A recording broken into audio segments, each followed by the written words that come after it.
Good morning. This is Wednesday, August 1st. This is a meeting of the Los Angeles City Council. We meet Tuesday, Wednesdays, and Fridays. If you're unable to be here in person, you can view on Channel 35 our City Council meetings, as well as go to our website and council phone, and we encourage you to participate. And also go out to our Van Nuys City Hall, where we will be this Friday in City Council. Mr. Clerk, please call the roll. Alarcon, Cardenas, Gruel, Hahn, Weezer, Labange, Parks, Perry, Reyes, Rosendahl, Smith, Weiss, Wesson, Zine, Garcetti. 11 members present and a quorum, Madam President. Thank you. First item, please. Approval of the minutes. Ms. Perry moves. Mr. Parks seconds.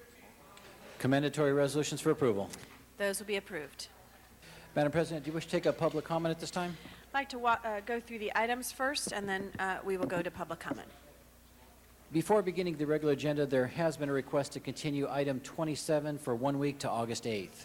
That will be continued to August 8th unless there's any objections. Item 27. There's also been a request to continue item 28 to this Friday, August 3rd. That will be also continued to the 28th unless there is a concern with that. On the regular agenda, items 1 through 6 are street lighting district items, notice for public hearing. Council is expected to have 12 members. Do you wish to hold these on the desk? We will hold those on the desk. Items 7 through 12 are street lighting district items, notice for public hearing. The recommendation for council action is to continue the hearing and ordinances to August 15th. Those will be continued to August 15th. Item 13 is an item notice for public hearing. Anyone like to call item 13 special? If not, Madam Clerk, open the roll, close the roll, tabulate the votes. 11 ayes. That item's approved. Next item. Items 14 through 30 are items for which public hearings have been held.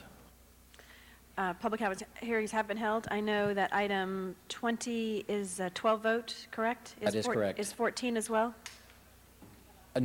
Yes, it is. Okay. So we will, if we want to go ahead, we'll hold those on the desk as well, so when we do have our 12 members. Any other specials? Yes, Mr. Cardenas. 23. 23?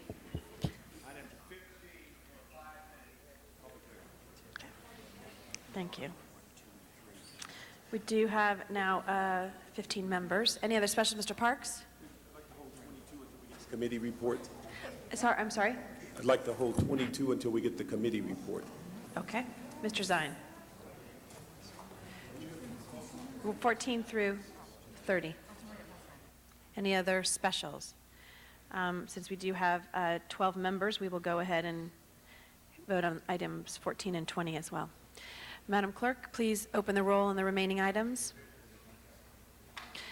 Close the roll. Tabulate the votes.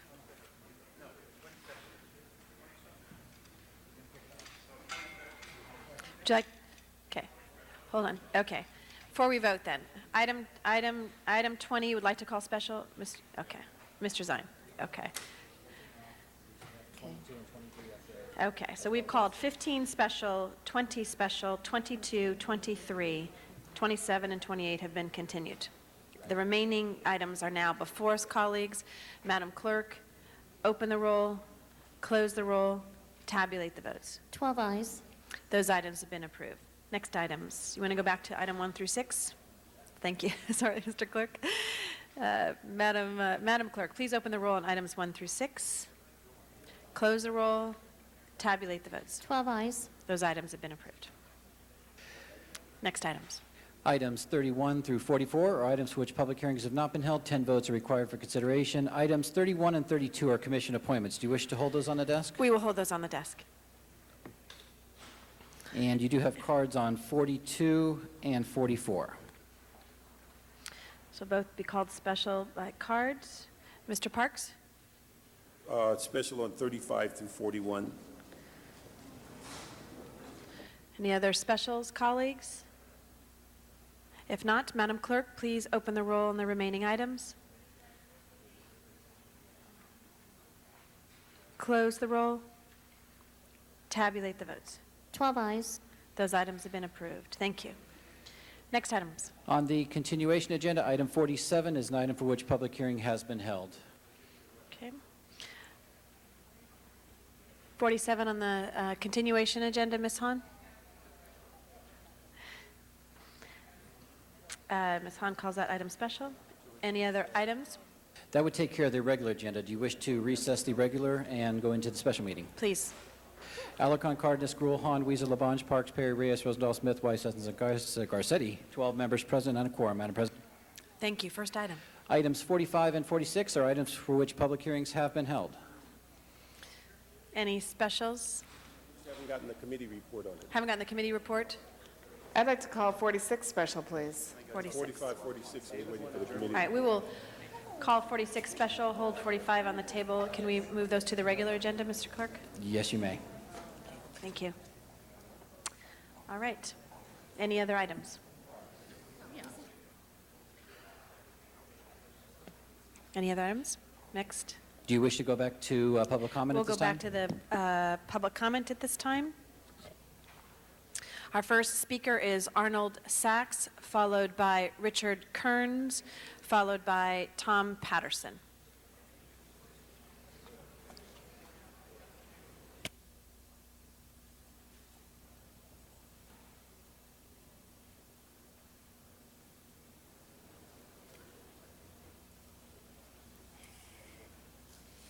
Good morning, council members. Thank you very much. Arnold Sachs. Talk about the construction authorities again for MTA. Mr. Sachs, can you hold on just 1 minute and we'll hold your time? Could we please have quiet in the chambers? If you have conversations, to please take them outside. Shh. Thank you. Mr. Sachs. Thank you very much. Again, my recommendation to Councilman Rosendahl is to check with Supervisor Molina to find out how the East Side Gold Line extension was authorized at over $100 million per mile without a construction authority. That would help maybe to push forward the construction or the start of the construction for the Green Line extension to the airport. And that I would ask for clarification on that point, that the Green Line is going to the airport or is going to a people mover. I'd also like to point out that, wait a minute, I gotta collect my thoughts. Could you hold my time for a second, please? I'd also like to point out that the County Board of Supervisors recently appointed the ex-CEO for the City of Los Angeles as to be their new Chief Executive Officer for the county. And I'm curious that the city council has no comment on that, considering when he left this office, there was a contentious argument about one of the bond issues that may cost the city $19 million. And now he's going to be the CEO for the County of Los Angeles. Thank you very much. Thank you very much. Richard Kearns.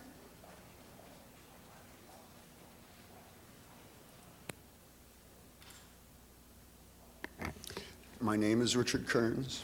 You have heard me speak here as a medical cannabis advocate. Today I must speak to you as an AIDS activist. I have been alive with AIDS for more than 20 years in Los Angeles. I am 56 years old. Today, HIVers over 50 make up 10% of the HIV-infected population in the United States. In 8 to 10 years, we will be 60% of the HIV population. We are a mighty resource. I will not live to see a cure for AIDS, neither will you, neither will your grandchildren. A study by the U.S. Council on Foreign Relations suggests we have another 100 years of the plague to go, based on models of the black bubonic plague in Europe. Use of medical cannabis in an HIV medical regimen increases our survival chances 330%. Medical cannabis is the single most significant in-place but unaccessed AIDS treatment option available for the more than 60,000 persons living here with AIDS and HIV disease, including HIVers over 50. I urge you to cultivate us as a global AIDS resource for the next 2 decades. Thank you for helping us to stay alive. Namaste. Thank you. Mr. Patterson, followed by Oscar Johnson, followed by Marilyn Taylor. Tom Patterson, Valley Village. Could I ask Mr. Councilmember Weiss and Labange to give me the courtesy of my taking a trip down here to speak? Mr. Patterson, if you could direct your comments to the full council. Thank you. The city of Los Angeles is made up of 140-some nationalities and ethnic groups. That represents a rainbow of skin colors. I think it's important that the city council, when there's an attempt by corporate America to interject race into council decisions, to speak out about it. And I heard no one on council speak out about that blatant action yesterday to bring race to an issue that's not a race issue.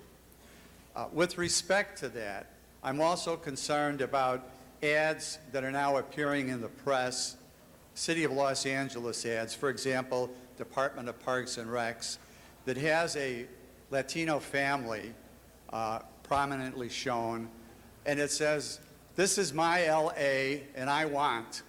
And I think that's a very subliminal but subtle message to the rest of us. And I don't think that kind of advertising has any place being paid for by the city of Los Angeles. If you want to show that Los Angeles is our city, then show it with a diverse group of people so that we don't again interject race into the picture. Thank you. Mr. Johnson, Oscar Johnson, followed by Marilyn Taylor. And then we will be going out to our Van Nuys office. Mr. Johnson.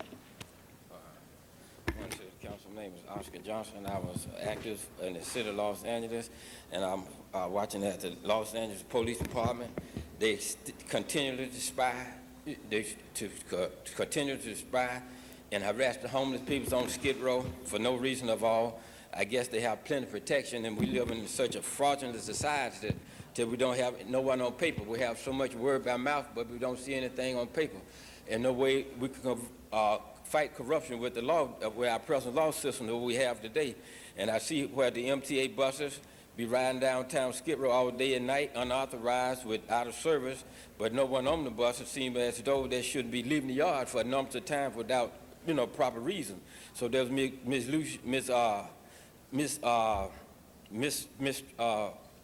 misrepresentation of MTA transportation. And I was thinking about the Carl Drew Hospital, but and they keep getting chances over again to keep Carl Drew open.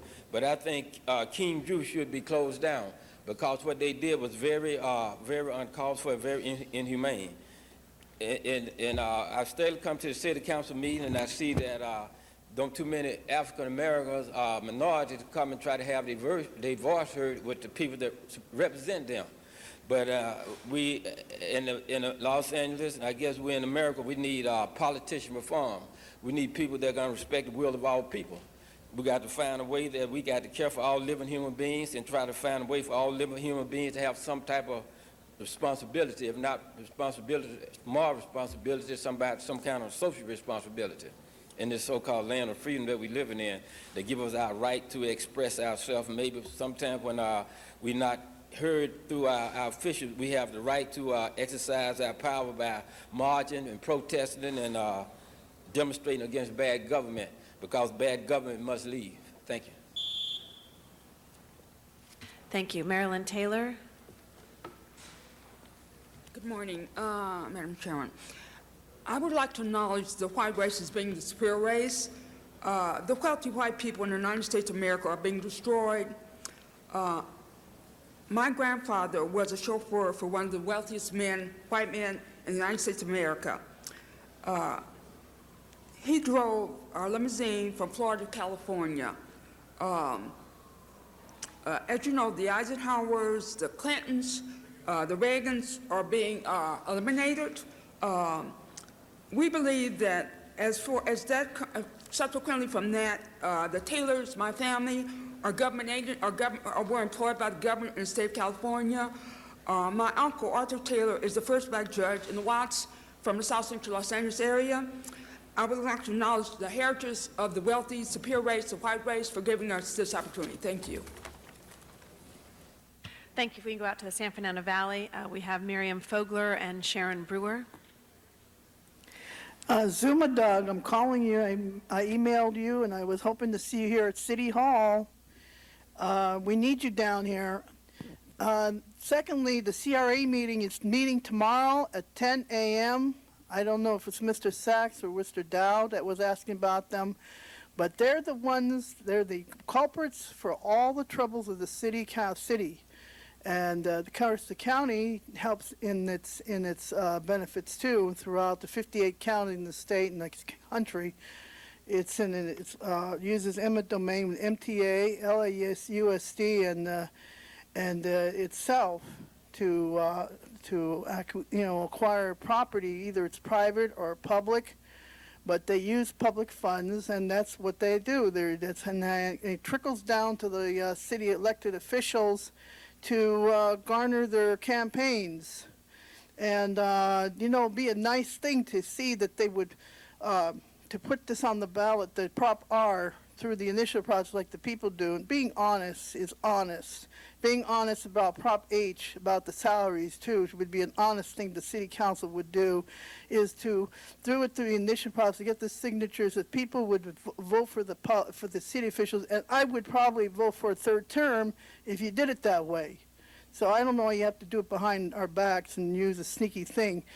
Anyway, yesterday I didn't get to speak on number 26, which was the special events, and one of them was USC. And my mom attended USC during World War II, and she found the Japanese behind the auditorium, catching them spying on our country here. Beautiful USA. And my whole family, my parents, my mom, my dad, and his brothers all fought World War II.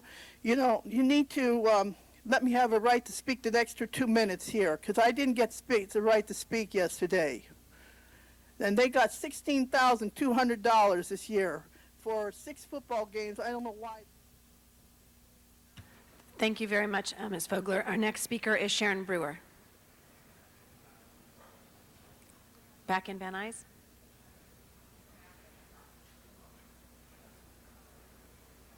Ms. Brewer. Sharon Brewer. Yesterday during public comment, I was denied my full 2 minutes because I was told by the chair and the city attorney that my comments had to do with an agenda item that I could speak on later. Fact is that my comments did concern Burrito King, but had nothing to do with the Sherman Oaks Castle Park food concession, which was the closed session item. My comments had to do with the Sepulveda Basin mobile food concession and the failure of Recreation and Parks to put out an RFP back November 30th, 2005, and that the City Council needed to make sure that Rec and Parks immediately put out this RFP that was over 1.5 years past due. I was not allowed to comment on the closed session item as was stated. And I was never given back the time. When people are interrupted, they lose their full 2 minutes, and somehow the clock needs to be stopped and started again. The other thing is, I want to speak on item number 15 since nobody called it special, and it has to do with the smoking in the parks. And I would hope that instead of going and determining certain designated areas, which will obviously take longer for this to be implemented, that they just go and make no smoking in the park, and no smoking at parks altogether, because otherwise it'll be too hard to take and enforce. And again, who's going to decide where the designated areas are? Does the public have a right to determine that? I am still trying to get information about the Universal Playground at Lake Balboa, and it's really hard to get the information. But the whole thing is, when people are interrupted, they need to have their time held and given back. Thank you. Thank you very much. That is the last card in our public comment today. So that closes public comment. Mr. Clerk, next item. Madam President, do you wish to take up the commission appointments? Yes, let's go to the commissioners first. Item 31 is the appointment of Mr. Francisco Dueñas to the Human Relations Commission. Mr. Dueñas. Welcome. Hi. If the chair of the committee would like to say a few words. Say that we're joined by someone who is going to serve passionately our Human Relations Commission, and if you could give a little description of how you feel as we briefly met Sure. prior to the meeting. Well, my name is Francisco Dueñas. I am from the Los Angeles area. I grew up in Southgate. I went to the public schools there. And my background is doing community organizing and social justice. And I really feel that through this commission, I can give back to the city and to the community. And it's for the Human Relations Commission. And I think it's really, for Los Angeles, I think the issue of how we all get along and work together as a community is really important. We're a very diverse city, obviously, and I think that it's something that I think we can work on and do better for. Great. Members, again, this is a commission that serves a very vital role. It doesn't get all the spotlight that you probably think it deserves, but that's what your job is now, to elevate it. You have a great executive director who's passionate as well. Recommend an aye vote. Thank you so much. Thank you, Mr. Labange. Mr. Rosendahl. Thank you, Madam President. Good morning. Good morning. Tell us about your background. Well, I was born here in Monterey Park. My parents met here in Echo Park in Los Angeles. They came to Los Angeles in around 1968. They're both immigrants from Mexico. I grew up in Southgate. When I was born, my parents bought a house in Southgate, and I was raised and went to the public schools there. After high school, I went to college also in the Los Angeles area. And the things that I care about are in academics. I studied Spanish literature, history, a lot of sociology. And then afterwards, I did some community organizing with ACORN in Los Angeles with low and moderate income communities in the South Los Angeles area. We were trying to get the vote out, helping people to access their community services and resources. And then afterwards, I did an AmeriCorps program with the Gay and Lesbian Center, working on anti-gay violence in LA Public USD schools. We were trying to improve the access to processes that would allow the students to not complain, but report cases of anti-gay discrimination. Are you involved with Project 10? When I was there, I was heavily, working with the Project 10s in the different schools. And since then, currently I work for Lambda Legal, and I'm in charge of our Latino outreach project across the country, trying to do public education for LGBT Latinos and reaching out to Latino communities around LGBT rights. That's really beautiful. What do you envision yourself doing on this commission? What would you like to accomplish on this commission? I think, as Councilmember Labange said, I think bringing some more visibility when it is applicable or when it would be beneficial to the community, I think for this commission and the important work that it does, I think is one of the things that I hope to try to brainstorm around with my co-commissioners, colleague commissioners. I also think that further clarifying the roles between the commissioners, the staff, and what role and what voice we can play in the city in terms of being advocates for people who are not being heard, in terms of being advocates for the peacemakers of the city to really have us all work together and move forward. Well, I want to thank you for stepping to the plate. Congratulations, and we look forward to your leadership on the commission. Thank you very much. Thank you, sir. Thank you. We do have one public speaker card, Mr. Tom Patterson. Tom Patterson, Valley Village. The application caught my attention because of the name Duenas, and I wondered if he's related in any way to Bob Duenas, who works in the planning department. This gets to the issue of nepotism and patronage. I also then went on to review the resume that he presented, and I noticed there's a gap of a few years in the resume, and I wonder why the Ethics Commission would not question that. And I would like Mr. Duenas to explain what was he doing during those couple of years that are missing from his resume. Also, he's put focus on his background, in effect, working for gay issues, but focused on working for gay issues within the Latino community. And if he's here to be appointed, Direction here? Because this is a new procedure here, and I respect public comment here, but we have a commissioner here. Mr. City Attorney was ready to respond after the public comment of what the commissioner is required to report or not report. okay, yeah, I'm just trying to find Well, you can out. respond before you ask all the questions. You're making allegations there, Tom.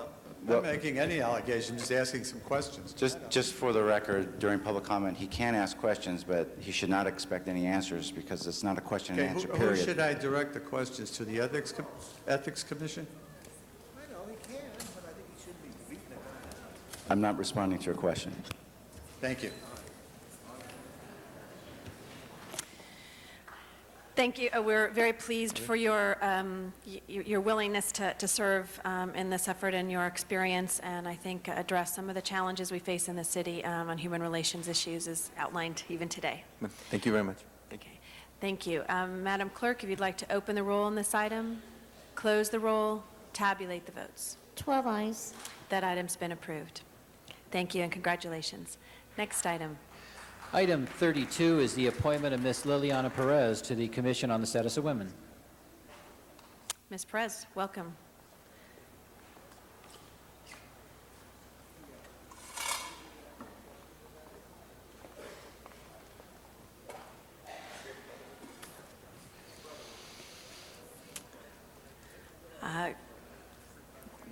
We have all known you for a very long time and feel as though you're part of the city family in your own way, and so appreciate that you are here today and to serve. Would you like to make, there's Mr. Zine and Ms. Hahn have pushed their button, so before. Would you like to make any opening statements before I introduce them? I am so proud and thrilled to be part of this discussion of city family and potential part of this idea of bringing government to the people and encouraging more participation from our working class women from the city of Los Angeles and be active in helping to promote the city of Los Angeles to become a better living and safe place for all children and their families. I'm also very proud to be joined by my mother, my sister Patty, my sister Julie, my beautiful nieces and nephews, Venus, Julissa, Jesse, and Rose. And I acknowledge them publicly because they remind me why I love and I'm passionate about public service. Thank you. Mr. Zine, followed by Ms. Hahn and Mr. Wesson. Thank you. Good morning. Good morning. Your mom with you today? My mommy is right behind She us. should take a bow. Stand up. Yes. Mamacita, si te puedes parar, por favor? Good morning to you.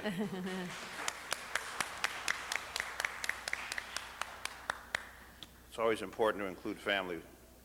The focus of the commission, and I know that in Personnel Committee we discussed some of the issues.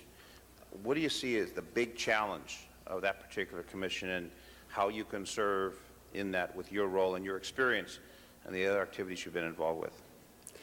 The challenge is create opportunities, and so the opportunities that I foresee for the commission is to be able to increase the profile with all city members of this beautiful city, especially its women. I especially see an opportunity for the commission to be able to go into each council district and hopefully co-hosted by each council member to do us the opportunity of visiting each commission meeting in their respective districts. And I think that the charge and the opportunity is for this commission to look at this diverse city of Los Angeles and unify us among some universal issues that affect all of us. Working conditions, health, education, public safety, and I think it's a wonderful opportunity to also embrace our immigrant community and encourage them to be civic participants. And I am very proud to say that as a formerly undocumented person growing up in Pico Union, and also as a queer woman of color and a Mexican American, I'm very proud to be able to bring in many communities together and give the vision that this commission needs to bring individuals to the table to help identify solutions. so you can be one of the individuals who can go within to the vast communities of Los Angeles and embrace those communities and let them know that there's no impediment, that there are opportunities, and reach for those opportunities. One thing I would suggest is that the commission go to the districts. You can have your meetings in the districts, and seldom, if ever, has the commission, to my knowledge, had a meeting in the district where the council office can help with the mayor's office and bring about the groups in that community to help. We have many communities that are impoverished communities. We have the teenage birth rate, which is very high, the lack of education, and maybe bring some of these programs to the communities can help bring some of those people to a better lifestyle. And I know my office would be happy to help in the communities that I serve to reach out, and I think actually having with the organizations that you have represented and been involved with the connections that we have, to maybe give some inspiration to those people, but not down at City Hall, but out there in the community where the activity is taking place. And oftentimes we pass policies, the commission has meetings, and the people in the community who really need that don't receive that valuable information. So I give you that welcome, Matt, to come to the 3rd District and maybe branch out with my office to some of the groups that we deal with to help embrace them and help them and pick them up so they can all benefit from what we're benefiting, this great American dream. So I invite you to do that and support your nomination. This will be your first time as a commissioner Yes, sir. in the city of Los Angeles, and Yes, hopefully Councilman. serve in this and other commissions in the future. So congratulations to you. Thank you. I would like to add that we talked about human slavery, human trafficking issues, and I think that the commission can also take that issue in a very cohesive and comprehensive way. A need to provide a balanced awareness of labor and sex trafficking. I think the Los Angeles Metro Task Force is doing a great job in the city of Los Angeles by working closely with nonprofit government agencies like the Coalition to Abolish Slavery and Trafficking and LAFLA. I think it is very important to support the No Human Trafficking media campaign within the task force. I think that is a tremendous opportunity for us to be able to look at immigrant populations and be very inclusive of immigrant populations into mainstream government. Thank you. Ms. Hahn, followed by Mr. Wesson. Thank you, Madam President. Liliana, I just really want to congratulate you and thank you for your willingness to participate on this important commission. I am been focusing so much recently on the problem of gang violence in Los Angeles.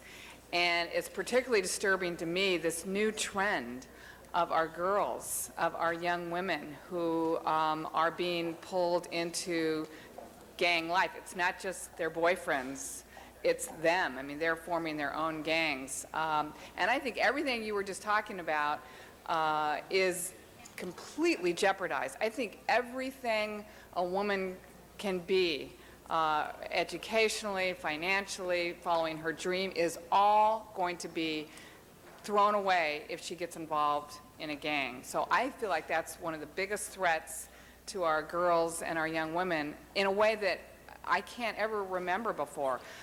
I love the Commission's program of YWAR. I went to one of the graduations where we take girls who are already at risk, they're in continuation high schools, and we give them an opportunity to take another look at their lives and sort of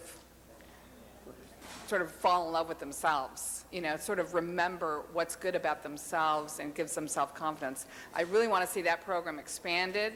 I think it needs more funding, which I'm willing to steer money towards it. But could you speak to this growing crisis and the threat to everything a girl can be that is going to be thrown away if she gets involved in a gang? And I'd love for you, and I think your commission is the one to do it, I think you should be scrutinizing how we spend our money in terms of prevention and intervention. It's mainly focusing on the male population, and what we're doing to focus on girls joining gangs I think is very scarce, and it's not in balance at all in terms of the number of girls that are being attracted to gang violence. Thank you very much, Councilmember Hahn. And I very much appreciate your passion and your willingness and dedication to look into opportunities to partner with the commission with regards to supporting young women at risk. I think that the paradigm shift has changed long time ago, but the funding has not. And the funding still continues to look at young men, and fortunately, we have, I think, the potential with your support to identify the leadership and also look at the foundations, our corporate partners, look at our integrated services within the city limits of Los Angeles, look at community redevelopment agencies, and look at workforce development, because the bottom line, just like Father Greg says, you fight it with jobs. And we need to look at youth opportunities that look at young men and women, specifically young women, to encourage them to get into education, get excited, create a mentorship program, and hopefully partner with each council district to help foster that mentorship program. Thank you. And I just, my piece of advice is, we have to fight for everything we get still, I think, as women. And I think those that don't have a voice right now in the city are the young girls who are at risk. So I challenge you to scrutinize every budget process that we go through. I challenge you to scrutinize the programs that we approve and that we fund. And you should be a very loud voice to us every time you think we are neglecting our girls and our young women in the city of Los Angeles. That's where I think you could be very powerful, and that's where I think you could really change lives in the city. So I'm going to count on you to hold us accountable to fund these programs for our girls. The challenge is greatly accepted. Thank you very much. Mr. Wesson. Thank you, Madam President and members. And before I start, Janice, you really, I just had 3 women that were shot in my district yesterday, that we believe that there was some gang connection. That's a first for me. But anyway, we rise to ask questions and to say certain things about individuals who are going to be appointed to various commissions, and I want you to know that it is with great pride that I stand up today and speak on your behalf. And since I had an opportunity to see your mom, I definitely know where you got your good looks from, because she is a looker. I've known Liliana for almost 10 years. Being a staff person myself, I know how important it is to have credible, hardworking staff, and you have a track record working for high-level elected officials in this state and doing a phenomenal job. I have no doubt that you will do a phenomenal job on this commission. The only bone that I have to pick with you is I believe that was the only Speaker of the House that you refused to work for. Now, she had already made a commitment to someone else, and I asked her about 2 or 3 weeks too late. That's just how much respect I had for your daughter's ability to get the job done. I think you bring an awful lot to this commission. And plus, she has an association with my son, Herb 3, who says that you're cool. and that recommendation is good enough for me. But no, she is a phenomenal person with a lot of resources, brings a lot to this commission. So I am happy for you, but more importantly, happy for the great city of Los Angeles. You will do a great job. And I could see the pride in the face of your mother, and that's deserved. Thank you. Thank you very much. Thank you for those kind words. Mr. Wesson. Mr. Rosendahl, followed by Mr. Labange. Good morning. Wonderful. Good morning to you. One of my big concerns are our seniors. And what thoughts do you have about our city being more engaged on senior issues?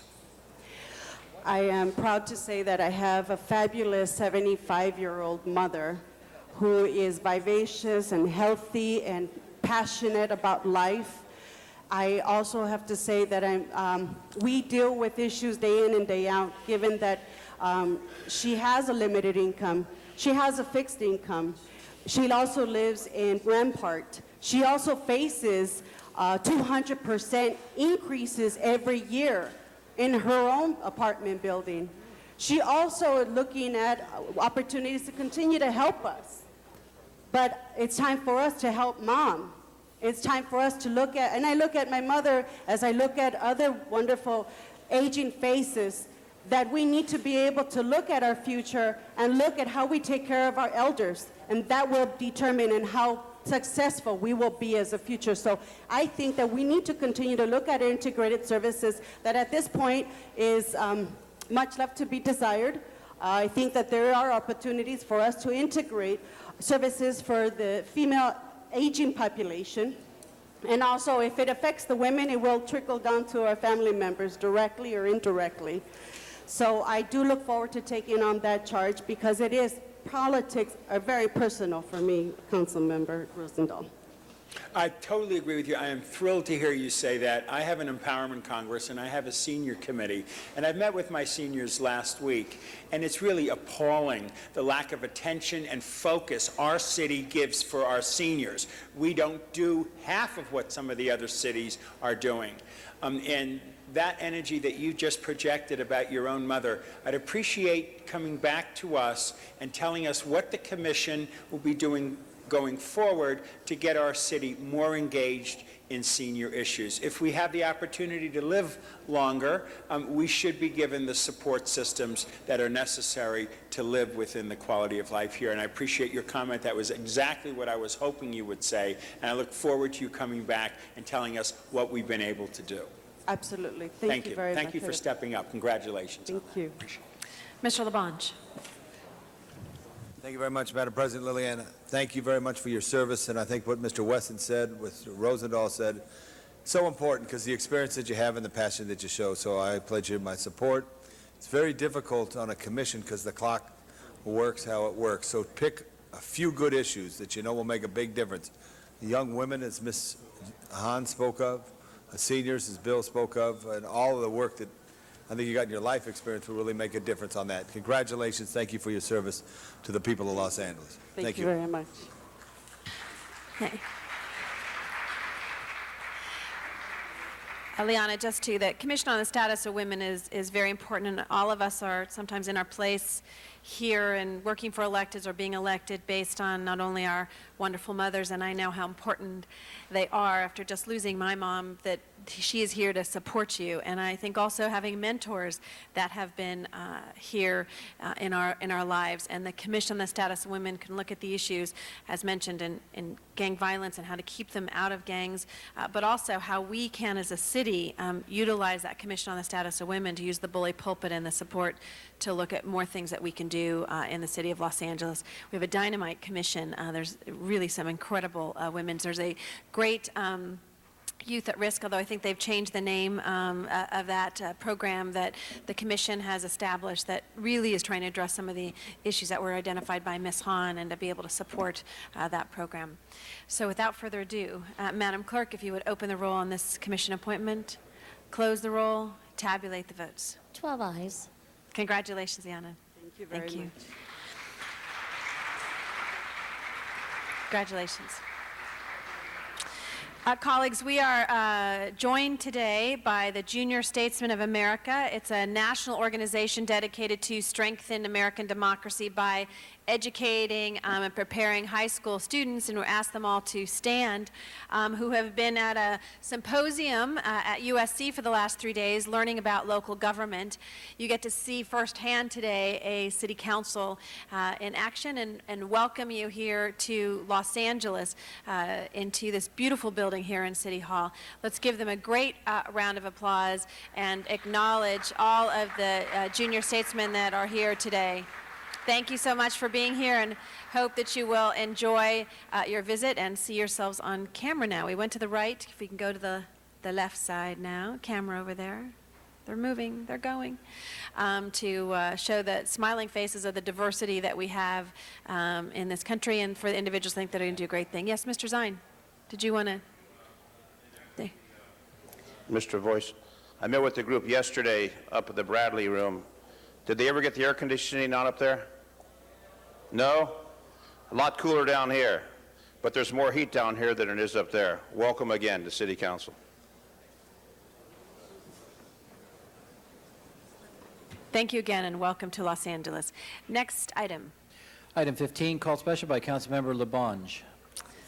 Mr. Labange, I know Thank you you very wanted much, to ask members of City Council. This is an issue that we had before us, and we held it for 12 members. 12 members are here today. Hope to have everyone's vote. The issue is time has come. It prohibits smoking in our public parks totally. That is a curb-to-curb ban on smoking in public parks. So, as we go forward, we are exempting 3 areas of concern because of this ban which we initiated at the department. I don't know if the department staff is here right now. I know if the department staff want to come up to the center table. They started smoking in the bathrooms at the Greek Theater, and that was very inappropriate. They started smoking in the aisles at the Greek Theater at these concerts, so we put them back in a established spot in front on concrete for that. Vicki Israel's here. Give us a little report on the importance of this, and I want to thank Jan Perry. Jan Perry, give Jan Perry a big hand for her leadership on this and helping me, and also Mr. Cardenas in committee as we pass this unanimously. Ms. Israel, give us a report. Yes. We very much, the Introduce Department, yourself for Vicki everybody. Israel, Department of Recreation and Parks. We have, especially since the fire in Griffith Park at May 8th, that we have found it is very important to have no smoking curb to curb in our parks, in all of the city parks. There are a few exemptions. One is the golf courses, one is the Greek Theater, and of course for filming. Right, and I think the Autry National Center And the Autry National Center, and the LA Zoo Los Angeles Zoo area. parking lot area. Right. On that. We do ask for a 5-minute public hearing, a great coalition of people. I want all the coalition to please stand and be recognized right there. Give them a big hand because they've helped push this effort here, which is so important. We're going to make it better, but we're going to call, if we could, Madam President, have a quick 5-minute public hearing to hear the passion of the people who fought. Because even before the fire of May 8th, this was done in committee, but it's been expedited now with the fire. So if the President could call and everybody could line up and be to the point in your passion as you express yourself. Thank you. Thank you. The cards that I have are Robert Berger, Carrie January, Alton Duhan, Lori Kundrat, Stephen Gallegos, Ashley Scott, and Sharon Brewer out in Van Nuys. Everybody's got 35 seconds. Good morning. My name is Robert Berger.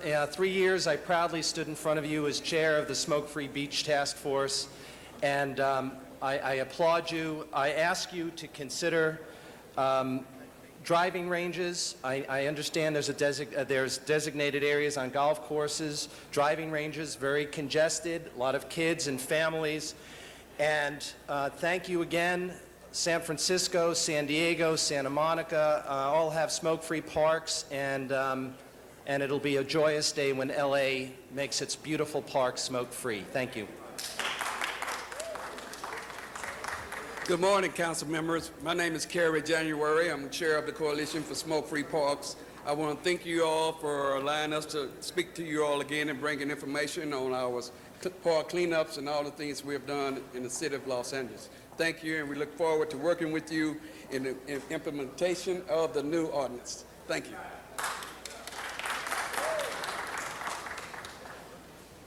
Good morning. My name is Alton Duhan. I am a PGA golf professional and teach golf at part of the Urban Youth Golf Program at Marty Tregner Golf Course Academy in Griffin Park. I would like to thank the councilmen for their hard work and leadership of bringing forward this smoke-free park plan. I think it is a good idea and will go a long ways in helping protect our kids from danger of secondhand smoke. I'm joining here today for 2 of our junior golfers who would like you to hear from them. So here they are. Hello, my name is Ashley Scott. I'm a senior at City Honors High School. I've been golfing for 6 years now. I'm very happy that you guys are planning on banning smoking. Thank you. I'm banning smoking in parks, but I think you should also consider banning them in driving ranges because I go there 3 times a week and I'm also golfing on the course, and there's a lot of smoking around there, and secondhand smoke I know is very harmful to a lot of kids, and I know a lot of students that are my age that are also golfing. So thank you very much, and I hope that you consider this too. Thank you. Hi, my name's Lori Kundrad. On behalf of the American Cancer Society, we support the amended smoking ban in parks to extend to a full curb-to-curb ban. We do also encourage for the council to look at driving ranges and other areas on the golf course. Scientific evidence, as we all know, has shown that there's no safe level of exposure to secondhand smoke. The American Cancer Society is dedicated to eliminating cancer, and we are advocating for laws that protect individuals from exposure to cancer-causing secondhand smoke. We applaud your leadership, and we thank you very much for your time. Good morning. My name is Stephen Gallegos. I'm with the American Lung Association of California, serving the Los Angeles County region. We thank the committee, Arts, Parks, Health, and Aging Committee, for moving this forward. We thank you for the leadership provided to create smoke-free parks. The American Lung Association knows that even though we're having smoke-free parks, people who have asthma, when they walk through a cloud of secondhand smoke, can actually go into asthmatic attacks that send them straight to the hospital. And in that light, we ask that you take a look and consider having both driving ranges and golf courses completely smoke-free. And as a public health voluntary organization, our volunteers and our membership support that assertion as well. So we ask for that consideration, and we thank you very much for moving this forward and being leaders for health in not just Los Angeles, but through California. Thank you very much. Thank you all Thank you. very much.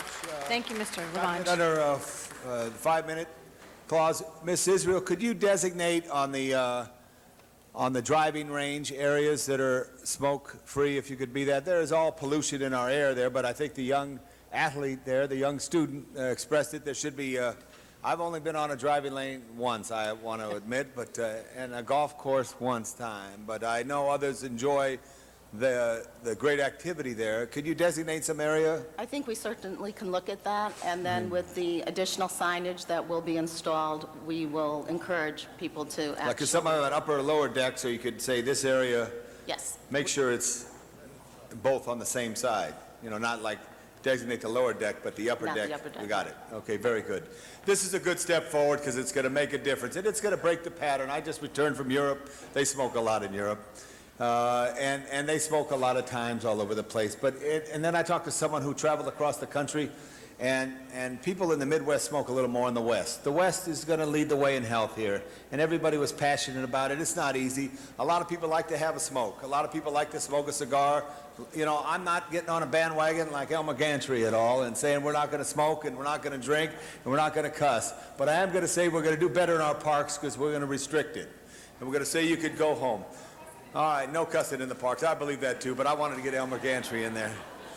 Anyway, we asked for an aye vote. I thank you, Miss Israel. I thank Albert Torres, your chief ranger, who's been so helpful on many issues as we go forward on this, Mr. Muckery and the whole staff over at Rec and Parks.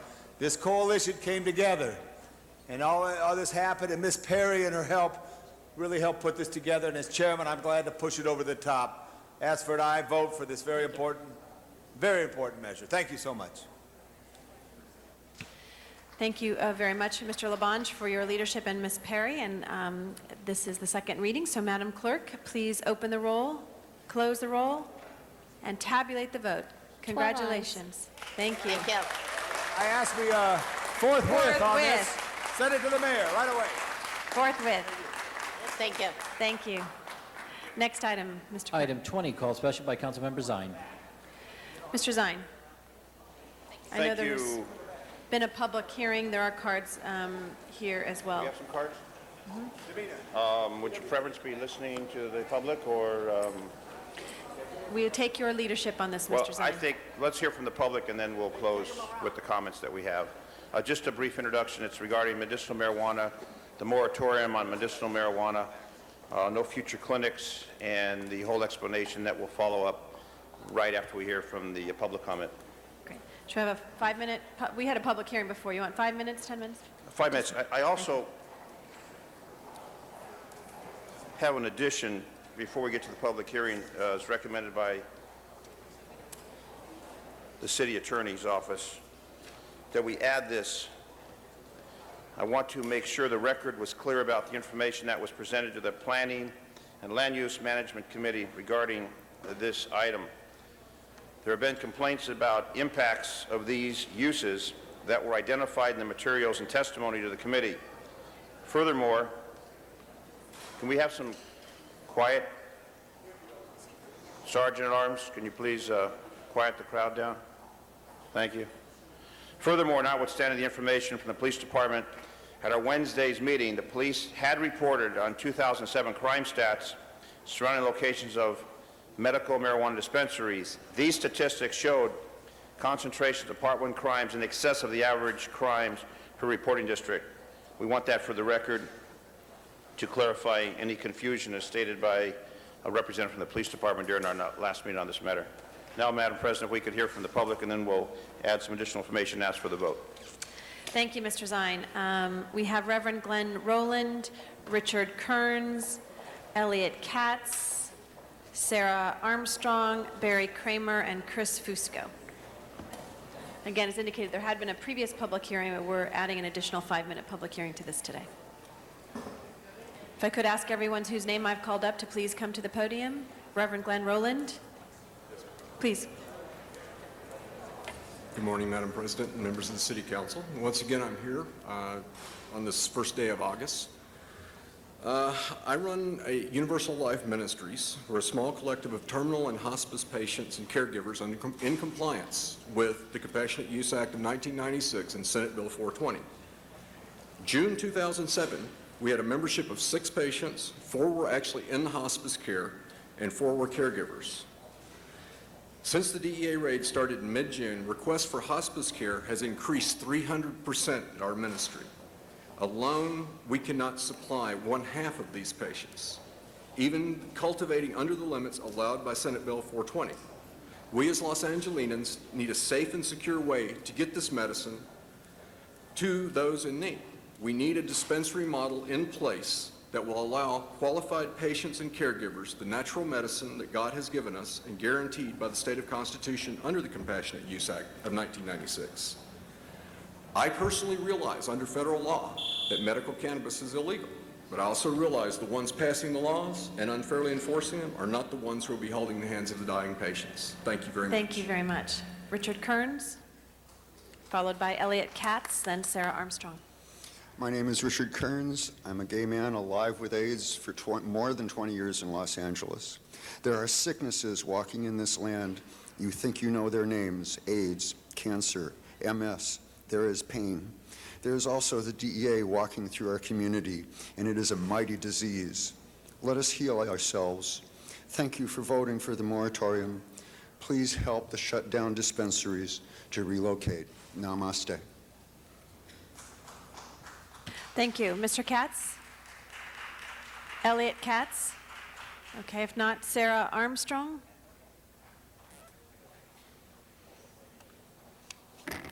Good morning, everyone.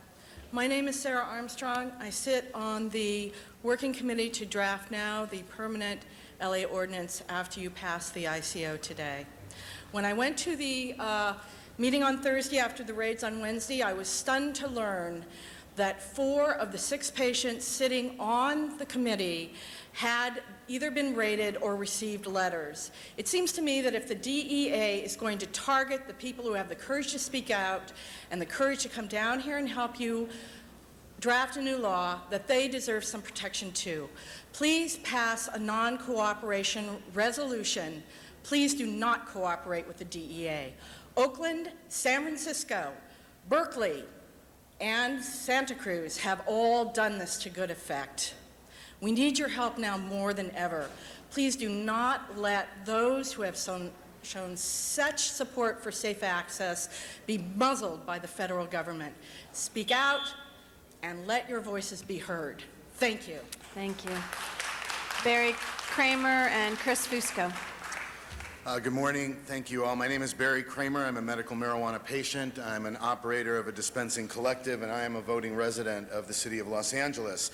I really want to thank you today for your solid support in the past few weeks of medical cannabis patients. It's lifted the spirits in our community in very depressing and embarrassing times when our federal government is infringing on the rights of honest citizens of Los Angeles.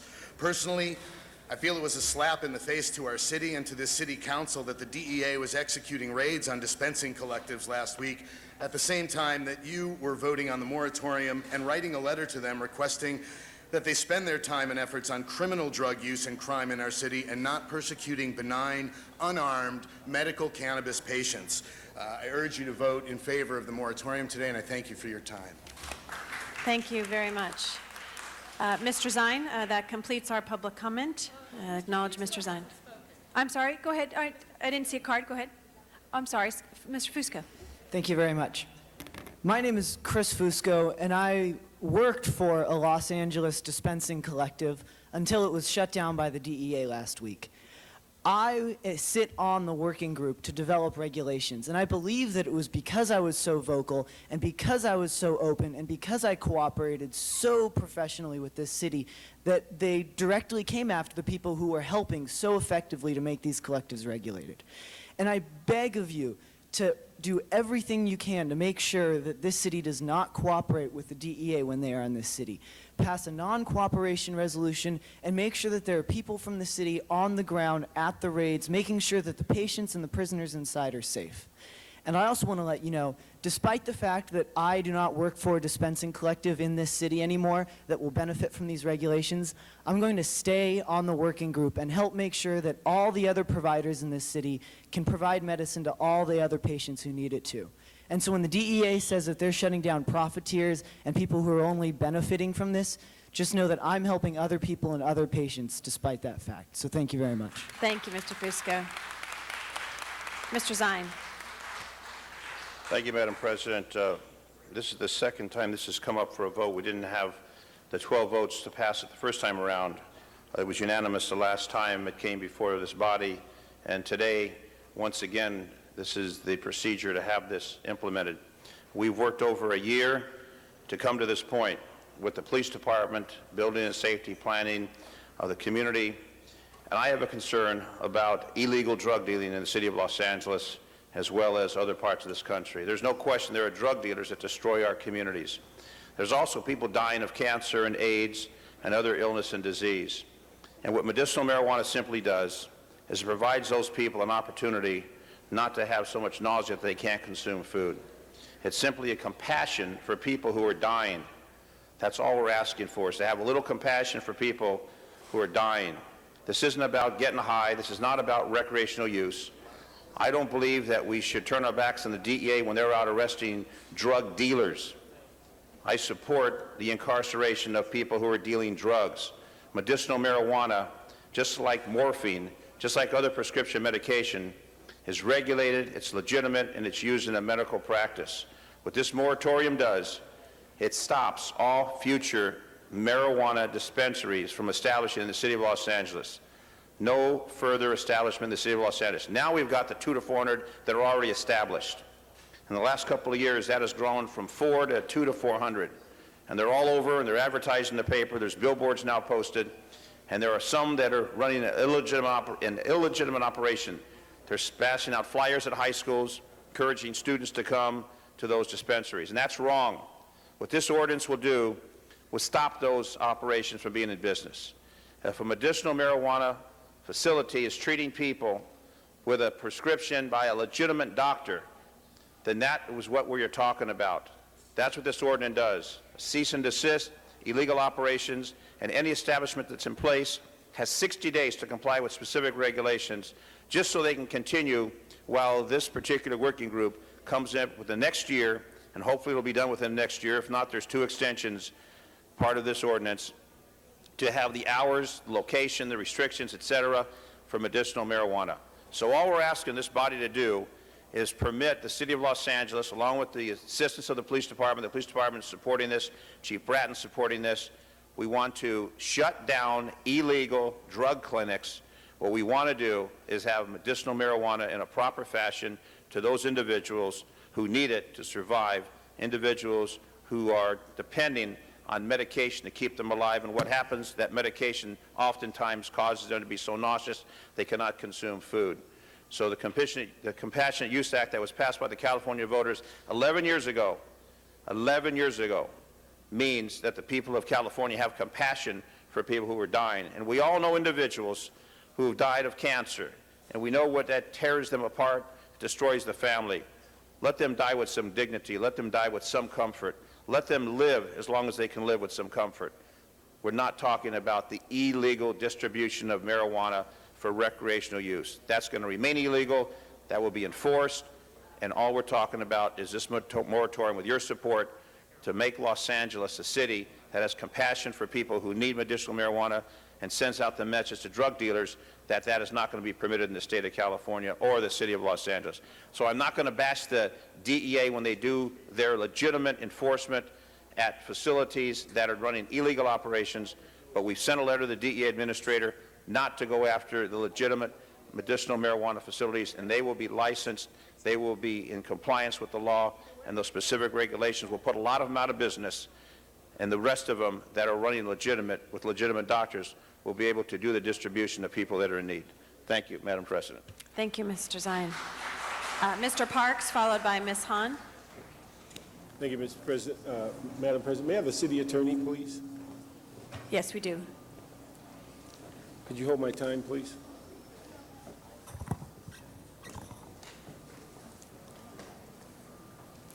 Claudia Culling, City Attorney. Good morning. Good morning. You know, I've been following this now for about 10 or 12 years. The thing I don't understand is that it appears to me that the federal government somewhat preempts this whole issue of narcotics. They set the schedule. They put forth what is a hard drug. They also, by FDA, determine what is approved medicine. And in both instances, if I understand it correctly, the federal government has rejected this issue.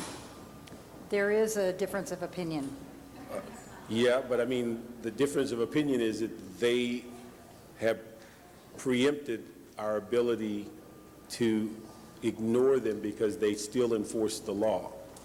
They still are enforcing the law on narcotics. I'm not the expert in this area, and I can have someone from our office address that, but there are arguments that there's inconsistencies between the state and the federal laws. Okay, but I mean, the dilemma we get to because of the inconsistencies and because of their long history of FDA and DEA going forward on these issues, it appears that the city of LA, in enabling people to go forward on this issue, we're putting the city of LA in some liability by our ignoring the federal government, who seems to have the authority in this area. Well, there's two issues. One is this ordinance, which I can speak to. There's nothing in this ordinance that puts us at risk. What this ordinance actually does is prohibit new facilities. It doesn't actually legalize any existing facilities. It exempts those existing facilities from the prohibition in the ordinance. So there's nothing about this ordinance that puts us at risk. In terms of the inconsistency that you're talking about, Heather Aubrey from our office, I think. Let me just ask you on what you just brought up. If we have had no control in this flourish of locations from 4 to 400, and we've had no ability to stop them, how does it... I'm not saying we don't have any ability to stop them. I mean, the police could have taken, and have, I assume, taken various actions with respect to these facilities, based on either the state law or the federal law. I think that what they have done and what the experience has been and what the differences between the state and federal law, I think our attorney from Police General Counsel would be best to address.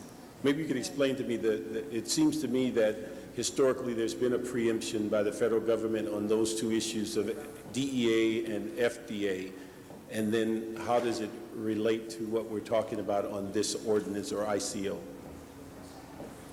Good morning, Heather Aubrey, Deputy City Attorney. There is clearly a conflict between state and federal law, and that is as yet unresolved. So there is no simple answer to the question or the issue of the conflict between state and federal law. certainly based on federal law, the federal government may take a very different position from the state government. Okay, but how does that put the city in enabling by this ICO to say we're deeming some of these locations as being appropriate and some as inappropriate, yet the federal government is saying all of them are inappropriate? That's not what this ordinance does. No, okay, what does the ordinance do? This ordinance does not authorize any use. This ordinance prohibits new uses. As I said, you're saying new uses, so you're drawing a line of existing versus new. That under this ordinance, which is a land use ordinance, not Okay. a police ordinance. No, I'm saying, but you're saying what's existing is okay, what's new is not okay. No, we're saying Okay, that then- under the authority of this ordinance, if you adopt this ordinance, the building and safety can shut down any new use that meets these. The existing and old use. They're not really permitted under our code.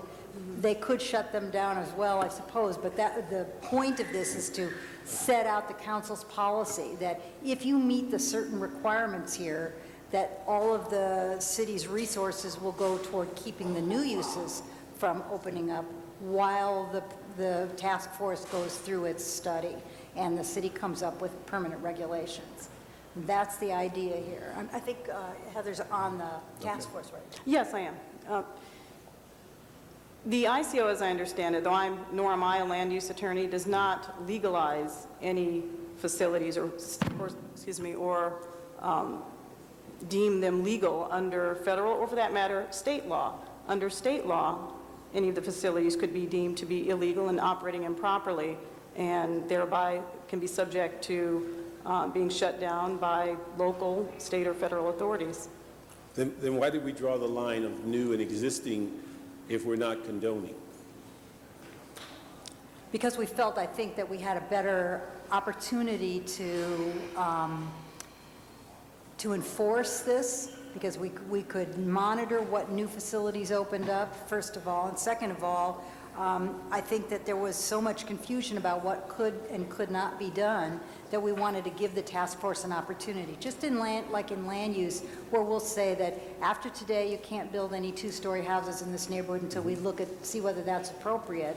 We want to freeze the status quo while we look at what kind of permanent regulations we want to put into place. That's the same kind of rationale that we used here. Okay. So it's basically just freezing everything while we look at the situation. Who knows what we'll come up with in the end? But this is what we need to do now because we see that there are all these potential impacts from a proliferation of these uses where there are no regulations at all. Let me ask you, from your background in history in the sense of legislation, are you aware of any time in which a issue dealing with medication was voted on as opposed to FDA approved? Are you talking about the state proposition? I'm not aware of that. I mean, I wouldn't swear that it never Are you aware of happened. any medical issue that was voted on versus getting FDA approval? Are you referring to other than other states that have passed similar I'm just saying, laws to the it's the Compassionate Use first Act? medicine I'm aware of that people voted on without necessarily a medical background. It appeared that FDA has always been the standard as what has been deemed to be medicine. And I'm just wondering, are you aware of any other medicine that was just voted on as opposed to FDA approving it? No, I'm not personally aware of that. And again, I do believe other states have passed similar laws that indicate that, at least in the view of that I mean, state. so we've never voted on aspirin or Tylenol, Right. nothing like that. That is true. Okay. That is true, Councilman. Okay, thank you. Thank you, Ms. Hahn. Thank you. Sure. Well, I obviously am going to vote to support this today because I think what you're trying to do, Dennis, is set up better parameters for basically what we're talking about is permitting in the city of Los Angeles, permitting these facilities to be allowed to operate in the city of Los Angeles. But legally, in the state of California, we have voted to say that we believe in the state of California that this is a legal way to dispense medical marijuana. And we've heard the testimony over and over again, and I believe that it is a valid use. They are valid facilities to help many, many, many people who are suffering and dying, and we want to be compassionate. But I want to, go on record today again, though, to say that while we're having a moratorium on permitting legal facilities in the city of Los Angeles, I think there should be a moratorium on these federal raids on these facilities here in Los Angeles.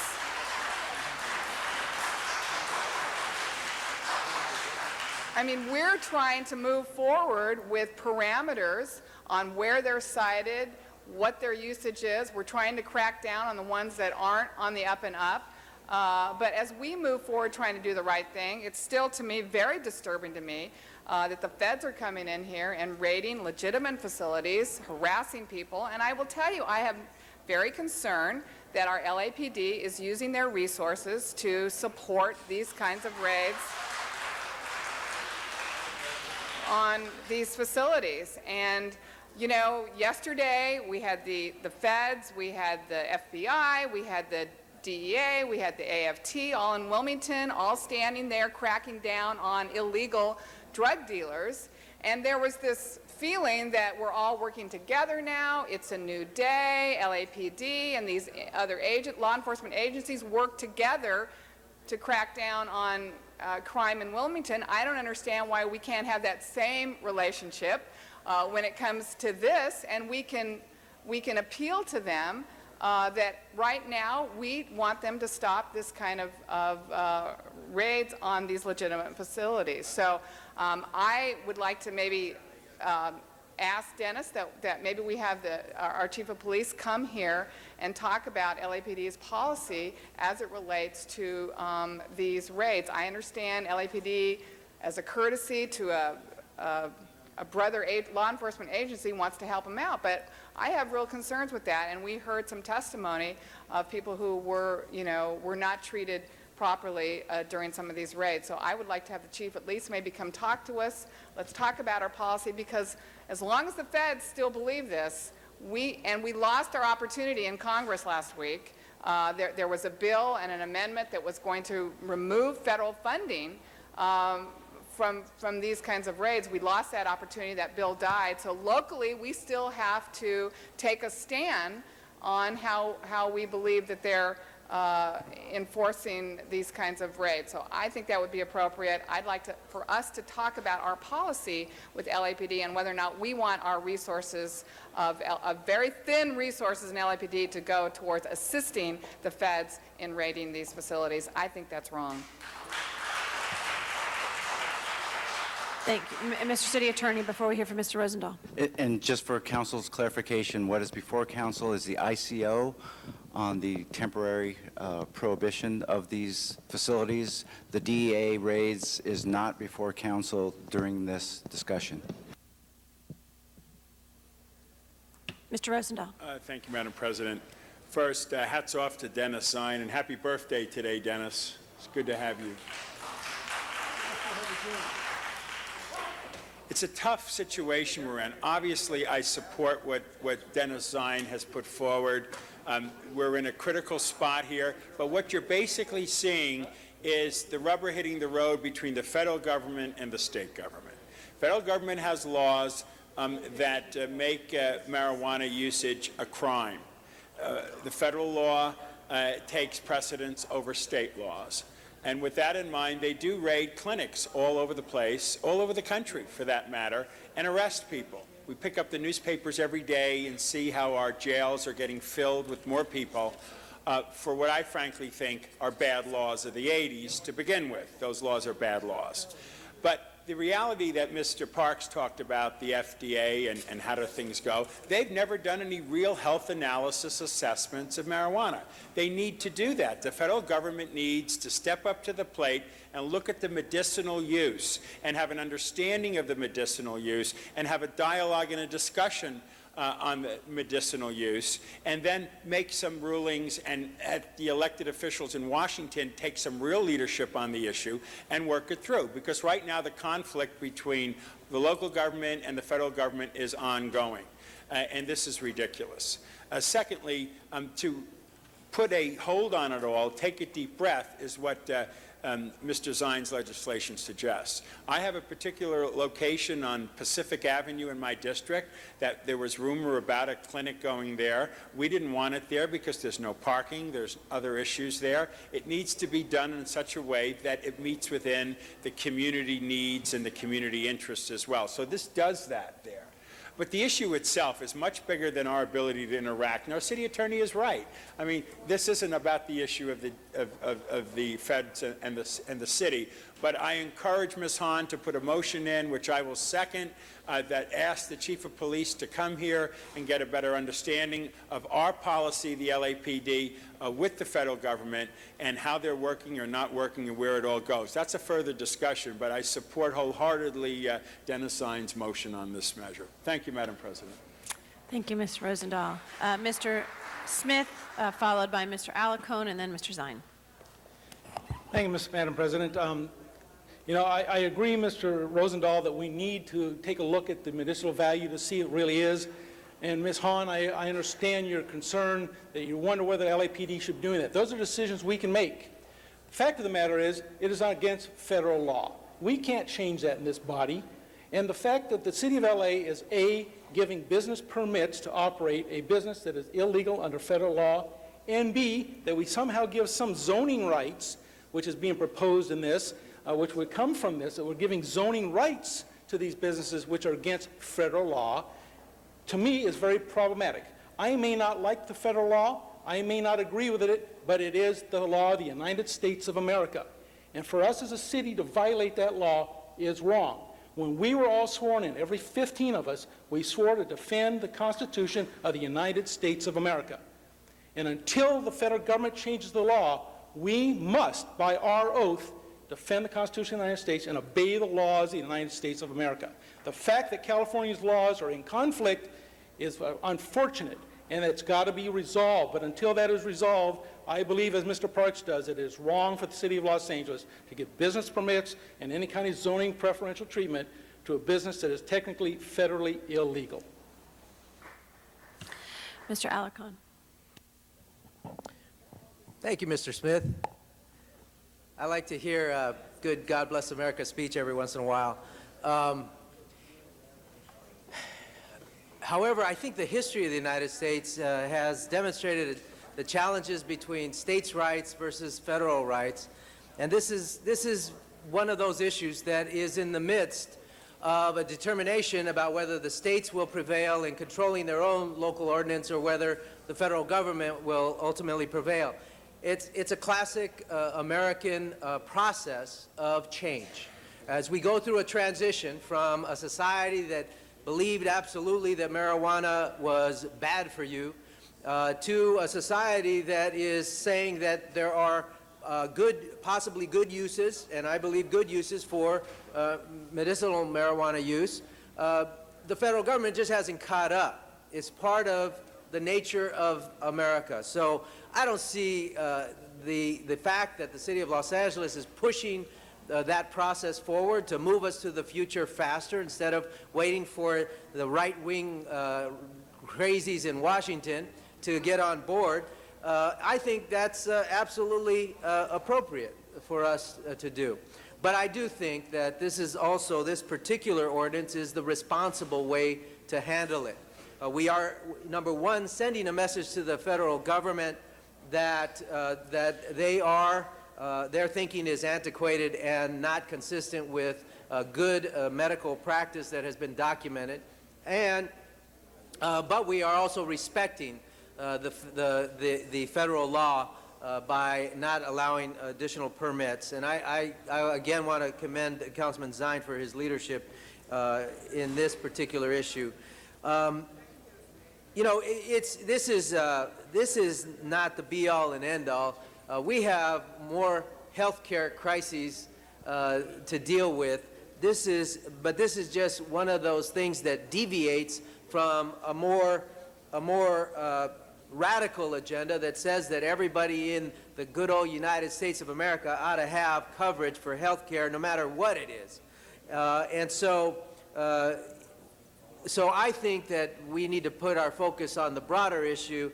At the same time, we have to deal with these issues as they emerge, and I want to commend Dennis Zine. I absolutely support this ordinance. More importantly, I support the responsible use of medical marijuana, and I also am opposed to irresponsible use of medical marijuana, or not medical marijuana, but marijuana in general. So I think this is the exact right position for the City Council to take. Thank you, Mr. Zine.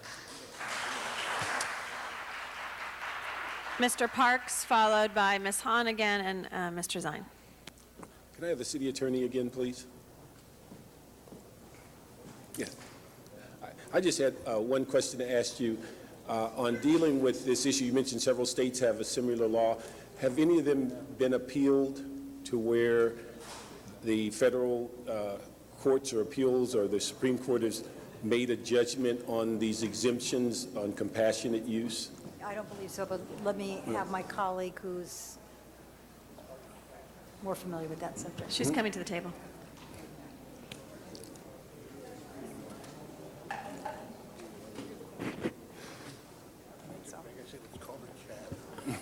Again, Heather Aubrey, Deputy City Attorney. I'm not aware of any of the state laws being overturned. Okay. But I mean, have we gone to the federal government? Have they made any judgments about it's an appropriate exemption to the federal law to have this compassionate segment as people are talking about? The United States Supreme Court has ruled that there is no medicinal exception that would justify medical use of marijuana such that it would be not categorized as a controlled substance. Okay. Which court? United States Supreme Court. Like what they say back home, that's the big court? I would say that that would be the big court. So they've spoken and said there is no exception to the enforcement of our narcotic laws. Correct, that there is no medical necessity exception. Okay. And so that kind of is the law of the land then? That is the federal law, that is United States Supreme Court's ruling, yes. Okay. When we hear people say there's a confusion or there is a disagreement, it appears it's only on one side, the state and local, because the federal government has been consistent. Have they altered their position on FDA or DEA since this discussion has gone on for the last 10 or 12 years? Not to my knowledge. Okay. So again, the confusion is that when we say there's a disagreement, the disagreement is on the state and local level. What I'm wondering about, just recently, we had a couple of our ordinances overturned by state law that said we couldn't impound vehicles if they were taken in prostitution investigations or in other kinds of investigations. Now, if we followed the logic of this issue, we would be saying to the state, we're going to ignore you and we're going to keep impounding cars. But I don't think that's the advice of the city attorney. Well, I'm not providing any No, advice at this time. I'm just saying, but when higher courts speak, we generally follow suit. So the advice would be that we stop doing what the court said we shouldn't do. No, insofar as there is a clear conflict between federal and state law, there's certainly a preemption argument that could be made. Okay. Yes. Has the city attorney evaluated any liability issues as we go forward in giving business permits or in the future talking about the ICO, what the potential is if police take action and you have a use of force, if you have a shooting, if you have a variety of these types of things to where the city now is condoning or enabling what the federal government says is illegal, and then what is the city's position in defending itself if we take police action and there's some litigation? As to whether an in-depth analysis of that specific issue has been done, I am not aware of that, but there is a report, a council report regarding legal issues surrounding medical marijuana dispensaries, which I can ensure that you get a copy of, Councilman. Okay. I would just ask, irrespective of what happens today, when we have that motion of asking the chief come over, I'd like to see if we can expand that to the DEA so we could get a view from those who are not confused and see if we can we can ask. I mean, we can ask a friendly amendment to your motion that we can ask the DEA to come over, an unconfused DEA, to come over and tell us what the standard is. So thank you very much. I don't know how we as a city can enable a violation of federal law as long as the federal government has not given up that preemption, as long as they have the standards and the controls in setting what is hard drugs versus soft drugs. As long as they're setting that standard, it appears to me the state and local government cannot move into those areas. And it's no different from any preemption that we've seen before, nor is it any different than our disagreement that on states' rights or local rights, when the federal government speaks, we have to comply. And I think if we now enable people with a permit or ICO, we're creating more liability, and we're basically, in my judgment, giving those that are in business somewhat of a blessing to say, we're going to impact the new businesses, but you at least at some point are now legitimate. Whether we believe we're doing that or not, it would appear to me by our actions that's the message we're sending. Thank you. Ms. Hahn. Thank you. I just wanted to remind Councilmember Smith that when I took my oath of office, I also agreed to uphold the Constitution of the State of California and the Charter of the City of Los Angeles. And the last time I checked, it was the people of Los Angeles that elected me to represent them. Now, when I go to Congress, that'll be a different story. But I think it is our obligation in the city of Los Angeles to represent the people that elected us. And when we feel the federal government is wrong or hasn't caught up with us, I think it's our right to continue to push them. And I will tell you, when the state of California tries to get rid of our local control, we push back with them as well. We fight them. When they try to regulate truck traffic on my streets in Wilmington, I push back to them. So again, I think the people elected us to make sure that we uphold the laws of California and certainly the Charter of the City of Los Angeles, which gives us the authority to do what we're doing today. Thank you. Mr. Zine. Mr. Zine. You are our final speaker. Thank you, Madam President. I don't want to belabor this point forever, but a couple items that I wanted to mention is that 3 seeds of marijuana used to put people in jail for a felony. Possession of a joint would put people in jail for a felony. Smoking marijuana would prevent you from being a police officer. Standards have changed. Standards have changed in our society. There's a law called immigration. The Los Angeles Police Department does not enforce immigration laws as prescribed by Special Number 40. No one's up here saying we should go out and enforce immigration laws, which the federal government says is against the federal laws. So I think what we do is we spin it the way we want to spin it.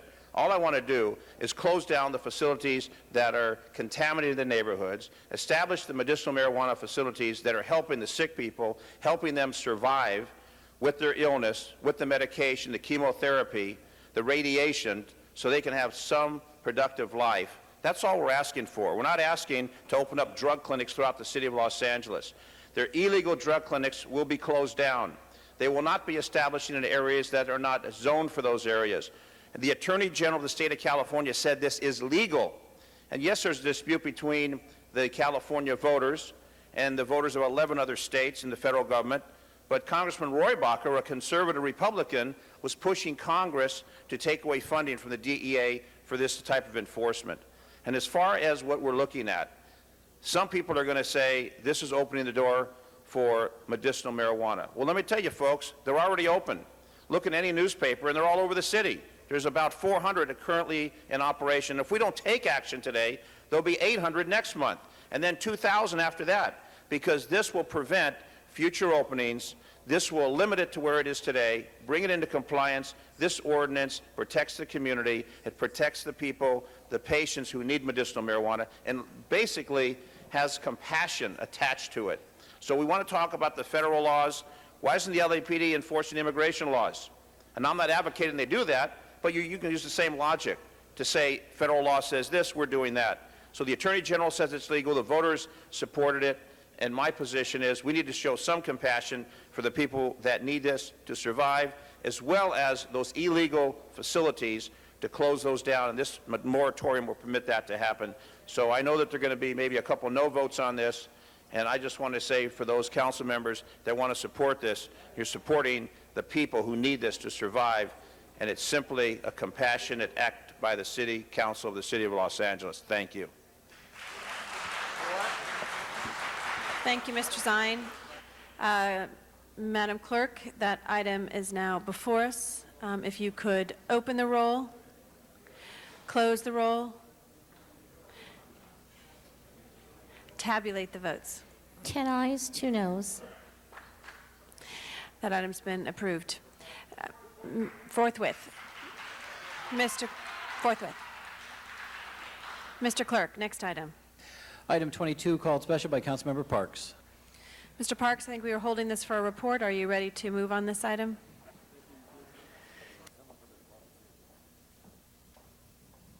Oh, no, we received the report, and it's fine. Thank you. Madam Clerk, if you could open the roll. Oh, Mr. Labange. Mike Scholes here. Mike's done a great job for the Department of Recreation and Parks throughout the city. Mike, you give us a brief update on what's going to transpire here in the next several months. Thank you. This is for, yeah.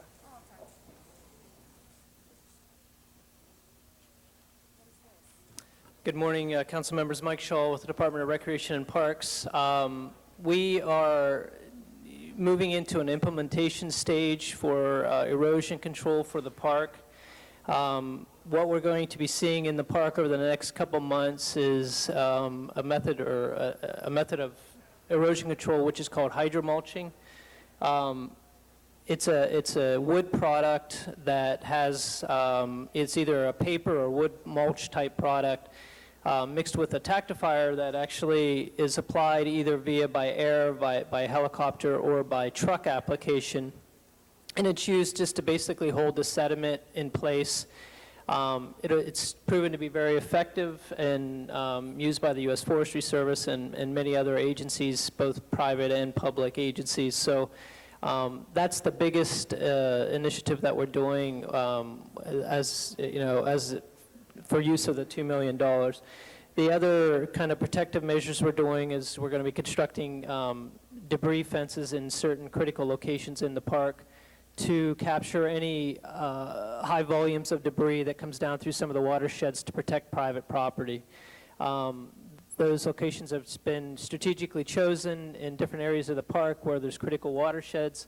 And lastly, with the $2 million that's in the before you today, we're looking at putting protective measures using concrete K-rail to protect assets like the Greek Theater and some homes along Vermont, as well as Cadman Drive. Thank you very much, members. Michael and his team have been doing a very good job on this here.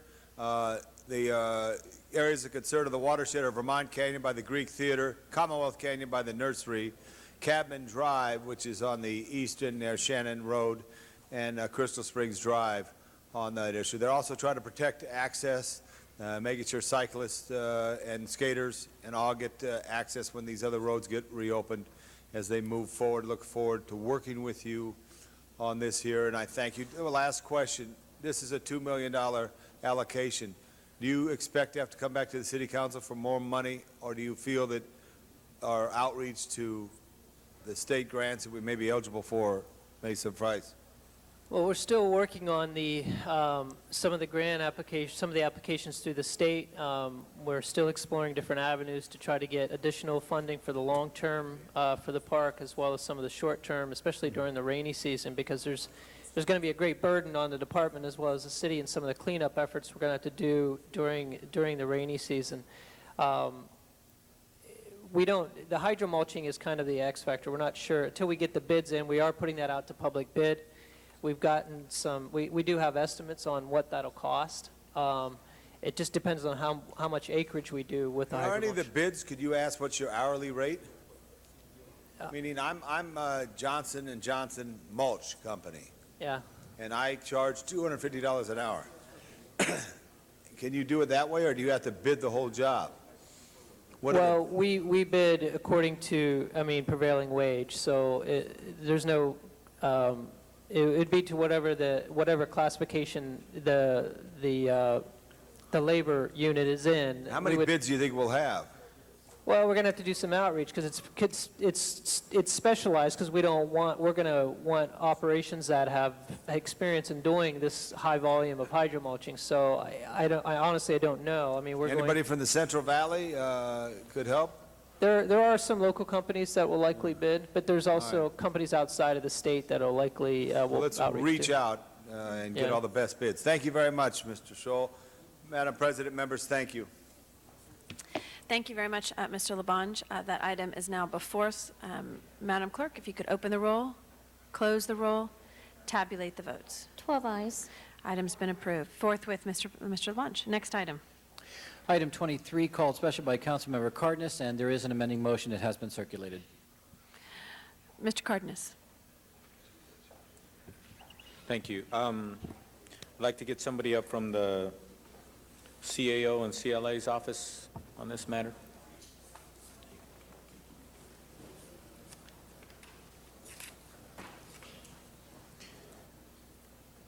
Hi. In the Housing Committee, I think it was Ms. Perry, Councilmember Perry, who had interjected that we should have a working group, and the CAO and the CLA are part of that working group, correct? Correct, sir. Okay, so that's now part of this motion. Now, what I wanted to do is I wanted to dialogue a little bit to make sure that we understand what the working group is going to be doing. What's your understanding that the working group, this working group would be doing? Madam President, Paul Smith, CLA's office. Excuse me. The working group would be a body of city staff, including the CAO, CLA, LHD, CDD, CRA. It would work much like some other models we have before us, the Big If Working Group, the Block Grant Task Force, where at a staff level, a presentation is made by in this case would be by the CRA on an acquisition.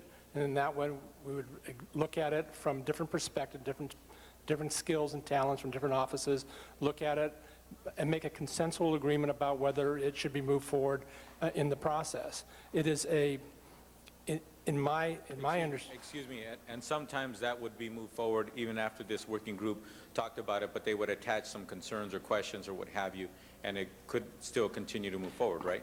Absolutely, sir. Got it. Go ahead. Okay. So the bottom line is this working group isn't an ultimatum group. What it is it's kind of like for lack of a better way of putting it, a think tank opportunity on particular matters so that we can actually move through something, move through something and perhaps uncover maybe some deficiencies in thought or some things that should have been thought about or taken into account before it moves forward, correct? Correct. Okay. There's also And sometimes something might not move forward because maybe something very glaring was overlooked and it's like, oops, wait a minute, we need to go back to the drawing board on this one. It's also an opportunity to define, is it a housing project, is it economic development, is there CDD money or housing money that can be brought to the table? Is there a larger development proposal for tax incentives as well? So it's really an opportunity to get at a staff level, everyone around the table that can have input on the project so that when it does come here, all of these things are vetted out early rather than having difficulties coming up at the council level. Notwithstanding, it doesn't mean that council members won't have anything to say. We might actually add to it. Of course. Okay, I just want to make sure, because we always have to be relevant. But one of the things that I wanted to bring up right here, and I spoke to Councilmember Perry a little while ago, and what I'd like to ask of you, put you on the spot, is with your resources and understanding what this working group's responsibility is going to be, what I don't want to happen is for this working group to inadvertently be trying to look out to make a better product, to make a better mousetrap out of these ideas or what have you, but that we not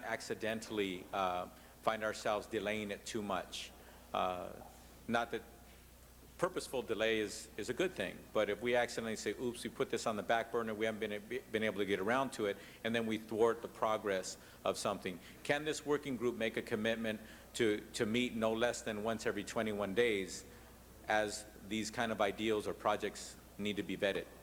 I think what you'll find, council member, is that this will work very much like many of the other oversight committees we have, where there is very specific meeting times and deadlines, and that the purpose of the committee is not to impede progress on projects, but as Mr. Miller indicated, to ensure that the communication between all of these departments is working well, and to basically, you know, cross the T's and dot the I's to Sure. see if opportunities were missed. So we have a lot of experience with these types of committees in other areas, notably on the proposition bond projects and technology projects, where this model's worked well, and we would hope to extend that to this oversight committee as well. So would it be awkward or inappropriate for us to say that this working group should meet no less than every 21 days? Obviously, sometimes there's reason.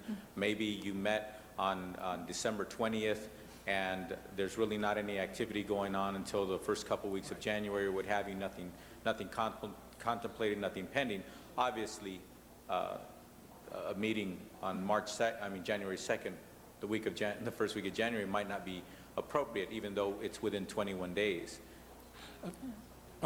Councilman, typically, the committee would meet upon the submission of an idea or a report from the CRA as to an acquisition, and upon the submission of their pro forma on that project. We would meet we can call a meeting within a week. All it takes is the members to read it, and then sit down and meet in a very short period of time to assess it and then move it on. Okay, so now you just gave me another idea.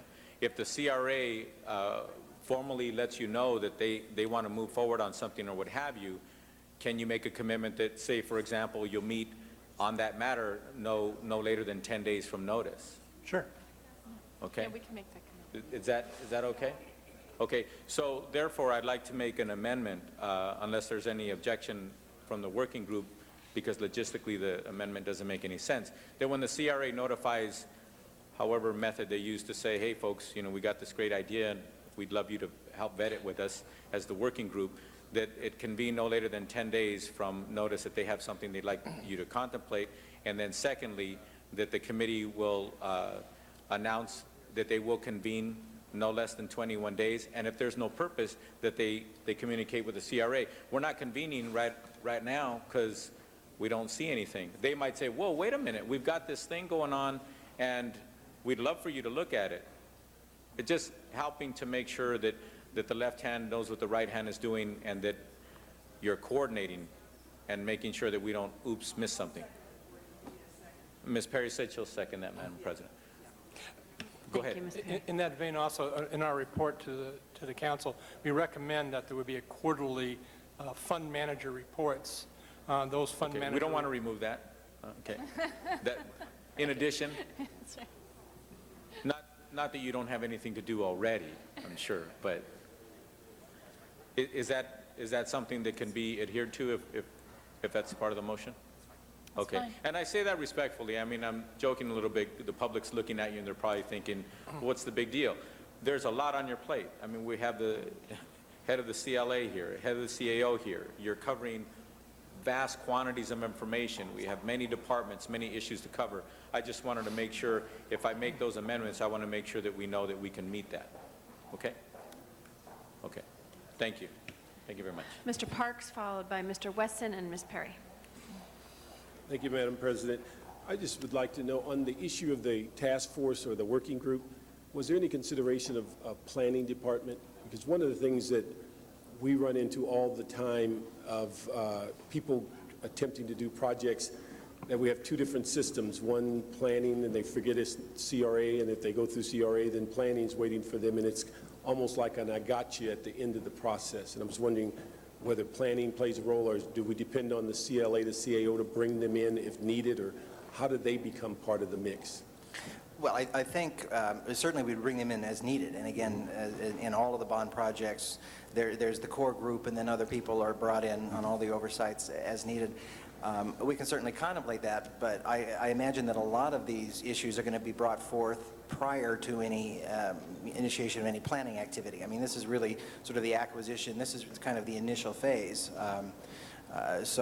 In terms of project oversight and once the project actually gets going, I know that the CRA works extensively with planning and other agencies to make sure the process keeps moving. But on the early end, I don't know that on a regular basis planning would provide a lot. That they not become a permanent member of the task force, but they're readily available as needed. Okay. Let me ask Paul, because one of the things that on my prior life being on HCED, we went through that 2 or 3 year process of going through the regionalization of CRA and upping the cost and all that.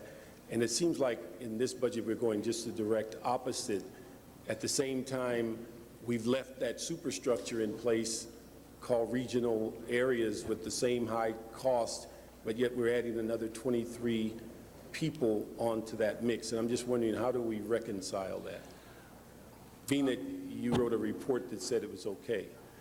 When I initially reviewed this report, I had the same reaction that you did.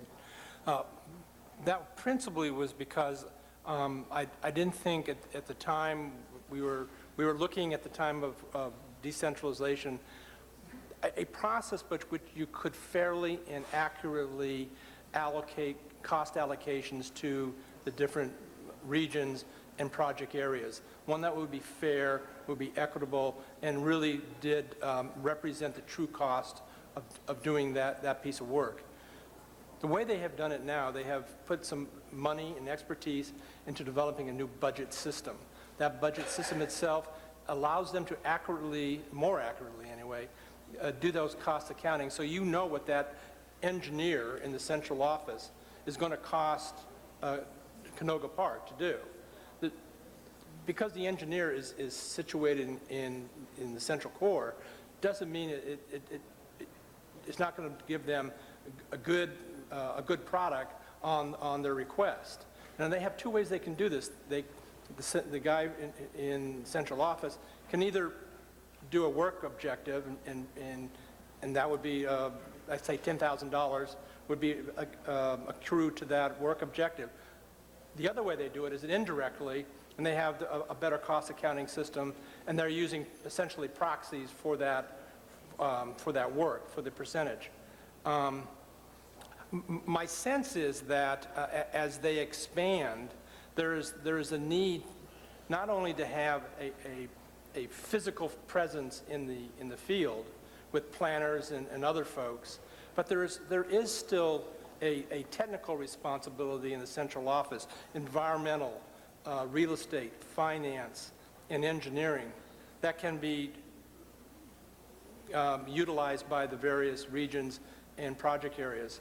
And I think this is the first year where they actually have a budget system that can account for those costs and then give the managers at the local level a better sense of what their costs are going to be and what their budget is going to look at.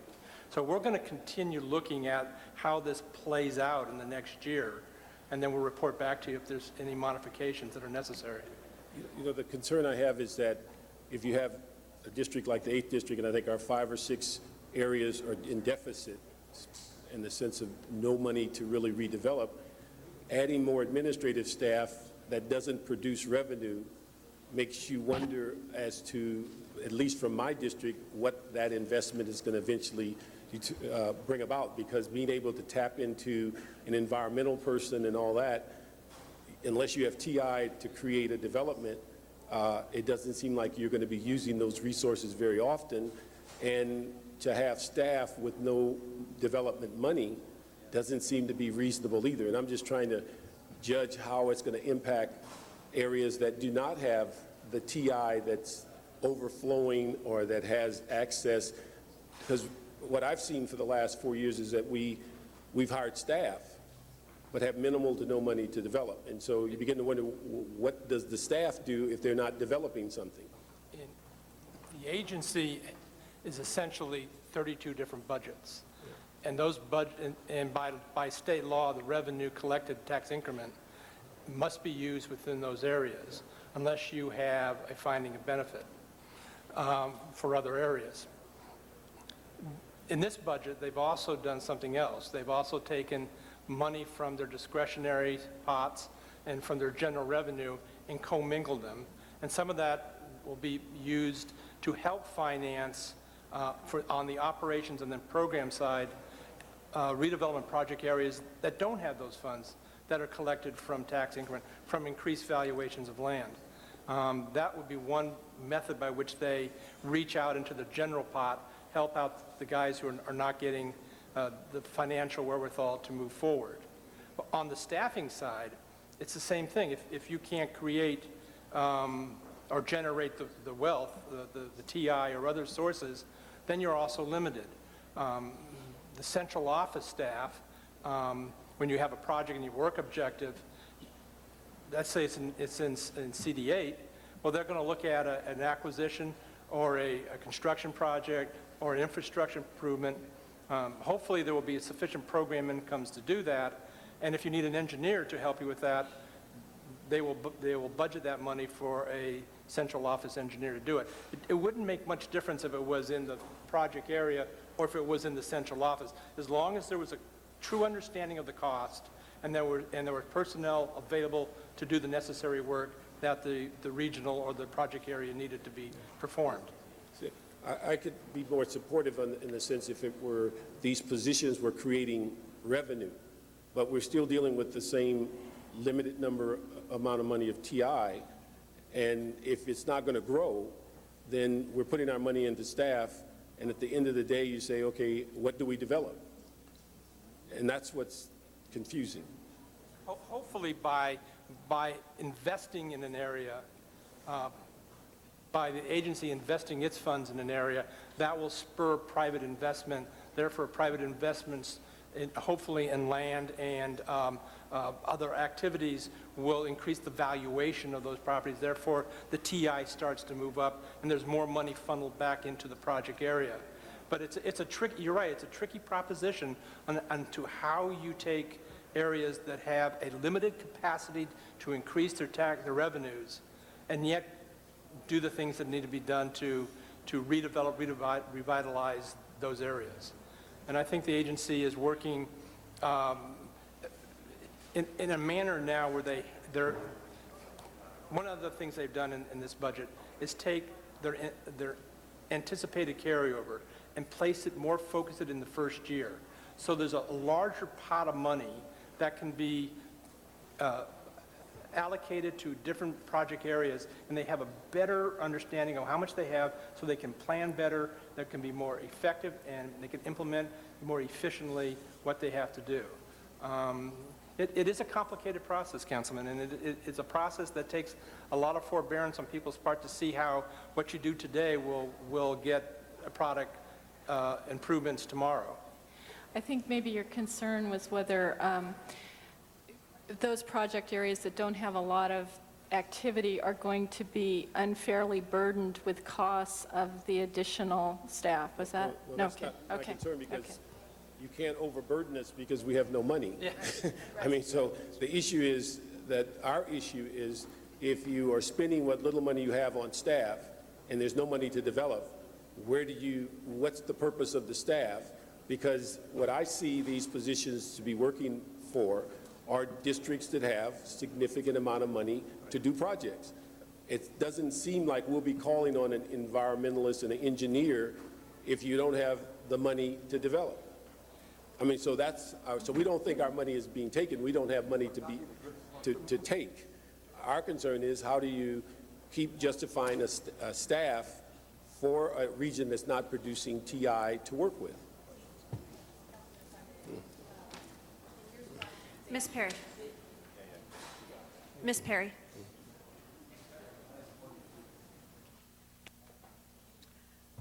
Thank you very much, Madam Chair, and I appreciate, oh, I'm sorry. Madam President, Yes. can she finish my answer before? Yes, you may. Okay, thank you. Thank you. So, okay. Hold on, we just need the microphone My- for yes. Ms. Estolano there in the corner. Speak into it. How's that? There. Mr. Parks, in years past, they actually did take your money to pay for central office functions, and the change in the cost allocation is you pay for what you use. We want to make sure it's fair, and it wasn't fair in the past. It was a big black box that used some 300% allocation that nobody understood. So they spent a lot of time making sure you never pay for something that you're not using. That's the first thing. Secondly, by creating this general revenue fund that can be spent anywhere in the agency, the idea is to make it available to areas such as in the 8th district that don't have the TI to do land acquisition, because that's what makes things happen. We've spent a lot of time, you and I, talking about this. So our hope is that if we get the right project at the right time, we can use that very flexible money in your district so you can actually get projects moving. And we don't want to expand the staff in your district unless we know we can pay for it. So you'll see that we're not proposing that you get 5 more staff members. Far be it from that, because we don't want to spend our money on staff. We want you to be in a position where you're throwing off enough TI that you have real results happening in your project areas. And we've also worked very closely with your office on making sure that the project areas we have are efficient by perhaps merging them and making better use of economies of scale. And we're moving very aggressively on that. As you know, Councilman Parks, we spend like once a month together. We're very focused on making sure you get some resources, because as it's set up now, it's very little opportunity for real economic activity. So that's why we're doing these changes in the budget this year. I agree with you. Yeah. Yeah. There's very little opportunity. But no, that's our concern. And in fact, when I looked at the budget, it just doesn't appear that it's set up to help poor areas if you don't already have money. It's helping areas that already have money, which they don't seem to be hurting now. Right. The acquisition fund is the mechanism to help poor areas get control of land. Okay. All right. Ms. Perry, now your turn. Thank you very much, Madam Chair, and I just want to say that we had a great discussion in committee, and I welcome Mr. Cardenas's input. I think it's fantastic. I think the task force is going to go a long way to looking at projects that are in the pipeline already, looking at projects that are being contemplated, projects that are currently under negotiation by the agency. And since many of these projects, as Mr. Miller has said, will require multiple sources of funding, this task force will advance the agenda in the sense that everybody will be in the same room together, and it will be a concept that we've tried in other areas that seems to work very, very well. So I am looking forward. I think it'll open up lines of communication, not only between the agency and the council members, but should put all the information out there on the table at the same time so that we can work for a common agenda and avoid situations that would cause conflict or cause council districts with redevelopment agencies to be pitted against each other. So I think this is fantastic, and I hope that we have a unanimous vote on the amendment that I introduced in committee. And thank you, Mr. Chair, for allowing me to take credit, although you are the chair. You are the chair. But thank you. All right. Thank you. You are a nice guy. Thank you. We all know he's a nice guy. Thank you. Ms. Perry. Madam Clerk, if we could open the roll. I think there's an amendment by Mr. Cardenas. I just wanted to ask them, if I could, the Hollywood High School sports field lighting, do you have that in the Hollywood budget? We want to put football lights at Hollywood High? I know Mr. Garcetti's not here. I think it was an Councilman, I think it was an AB 1290. Say it again? Can I get my mic? I believe it's an AB 1290 request, and if you requested it, it should be in the budget. Okay, I just want to make sure. If you said But it's in we there, will- then we will- I appreciate that because you're the We're gonna- director. We're going to so. give you the answer right now. Thank you. Thank you. Thank you very much. Now, Madam Clerk, if we could open the roll, close the roll, tabulate the votes. 11 ayes. That item's been approved. Next item. Items 35 through 41 were called special by Councilmember Parks. Mr. Parks. Thank you, Madam President. Could I ask Mr. Miller and Mr. Michelson to come up, please?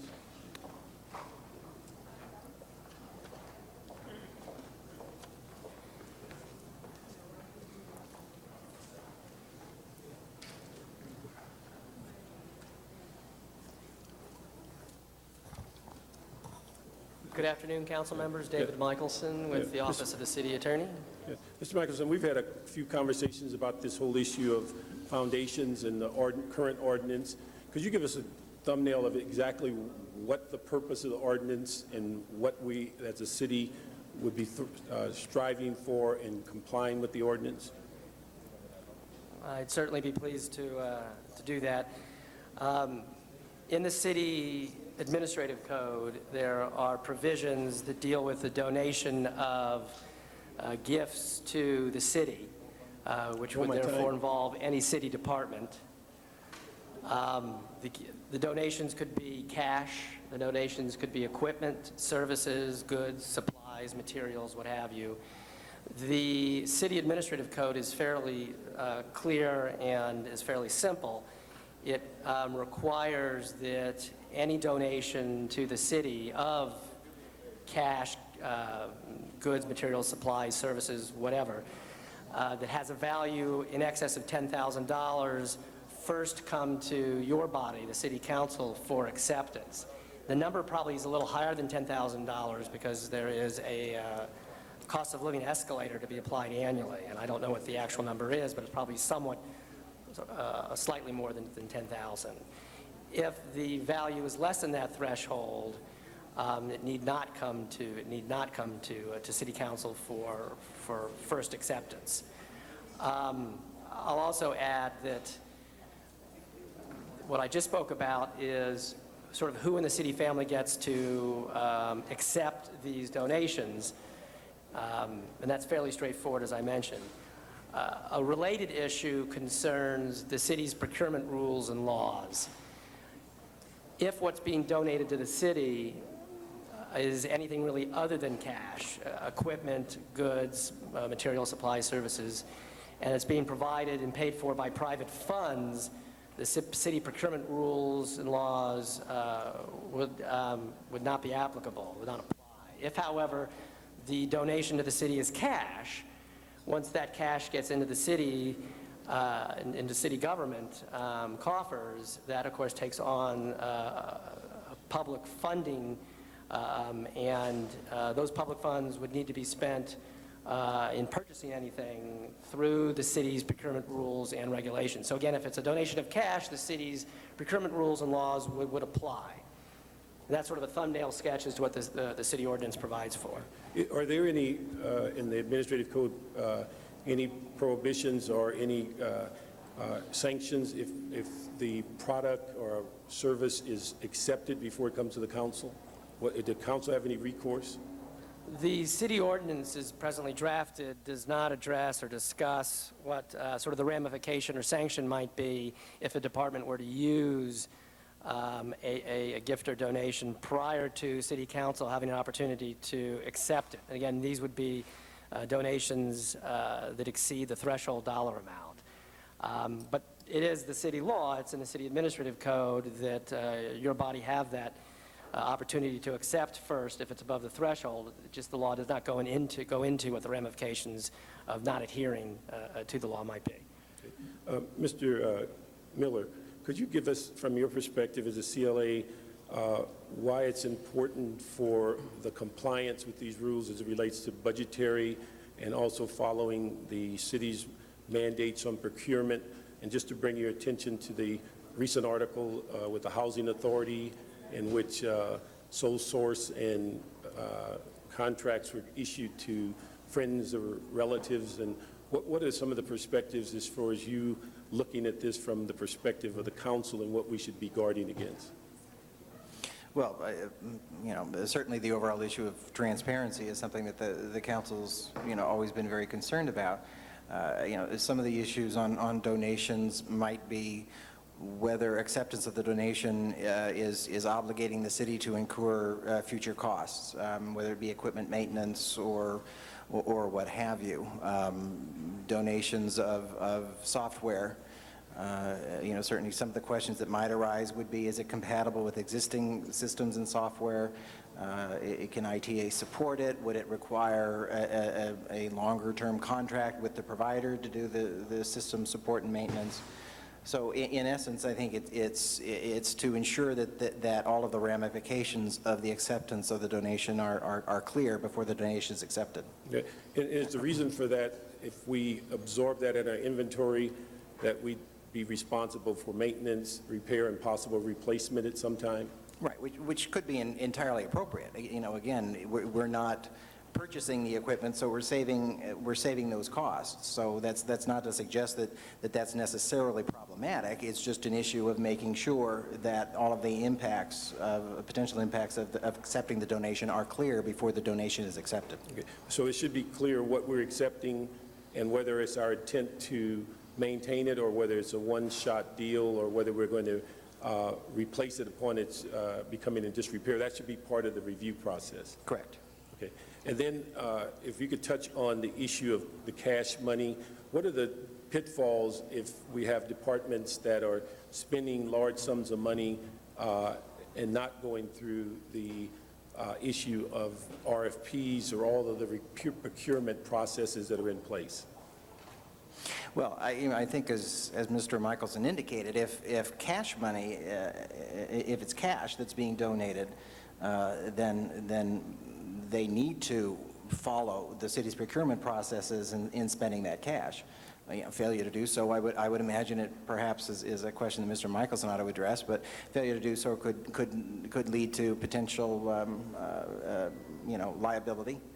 And also it goes to the issue of transparency and ensuring that it becomes public money if the cash is donated, and to ensure that that public money is being spent through some sort of a process that ensures, a fair process. Okay. Mr. Miller, did you get an opportunity to review items 35 to 41, your office? We did not report on those, no. Okay, so there's no report. So from your standpoint today, with the lack of knowledge, you would not be in a position to say whether we should be accepting these at this time? Well, again, on some of these items, there's one item that's travel for a conference or seminar, which doesn't concern me. There are some donations of equipment, et cetera. I simply don't know whether there are concerns or not. Okay. Would the one that's $900,000 for software concern you as a sole, that was donated as a sole source? Well, again, since we haven't done a report on it, I don't know what the terms of that donation are, whether that software is going to have to be maintained and upgraded in the future, whether we're going to have to spend additional funding in order to keep that current. But is the way the report's written, if the department receives $900,000 to buy a specific software from a sole source, would that be an indication that we're following the city's procurement policies? I would suggest that that is an issue that needs to be reviewed. Okay. The other thing is that, and I think just recently, and Mr. Miller, you may be able to comment on this, the controller just did a thorough audit on procurement of the phone services in LAPD jails. Are you familiar with what some of the outcome of that audit? I am not, no. Okay. One of the things, and I think what's important is not only the news article that came out about Housing Authority, but Ms. Chick's recent audit clearly reflects that the department failed to use the standard procurement process as it relates to issuing a contract for the phone service in the jails. And so as far as her evaluation, we heard about this several months ago, and I think she's now come out with that conclusion. And the reason I bring that up is that this is an ongoing process as it relates to appear to be some confusion at one time that foundations can do about anything they want. But I think you've clarified that if they give money, then the city agency has to comply with city procurement. And if they are giving services or equipment, then it's mandatory for the council to approve it before they take access to it or begin to use it. That's correct. Those are two kind of bedrock requirements. That's correct. Okay. All right. Colleagues, on this issue, and it's something that we've been struggling with for the last couple of years on particularly LAPD's foundation, and we have a couple of other foundations, and we're asked Mr. Michelson to work with us on a motion to clarify what used to be somewhat operating procedures as far as how we deal with these foundations, whether it's the zoo or others, so that we don't end up with a storyline as to people finding friends, relatives to issue sole source contracts. So that that motion, Mr. Michelson, where are we on those issues? Our office is reviewing your request to take a look at some of these issues and how an ordinance might be revised to account for some of the concerns that have been raised, and we hope to have something actually in the next week or two to bring forward. Okay. Colleagues, because of the lack of information and the requirements of the current administrative code, I'd like to make a motion that items 35 through 41 be moved to the Budget and Finance Committee so that we can ask the CLA to vet them before coming back. Even though they might be in use at this time, I think it's important that we move forward on this issue so that we can set some clear criteria and not be in a situation that we are chasing behind previously spent dollars or non-compliance with our current rules. And so I make that motion that we move these items to the committee. Is there a second to that? Hold on just a second. Mr. Cardenas, would you take the chair for a second? Hold on just a second.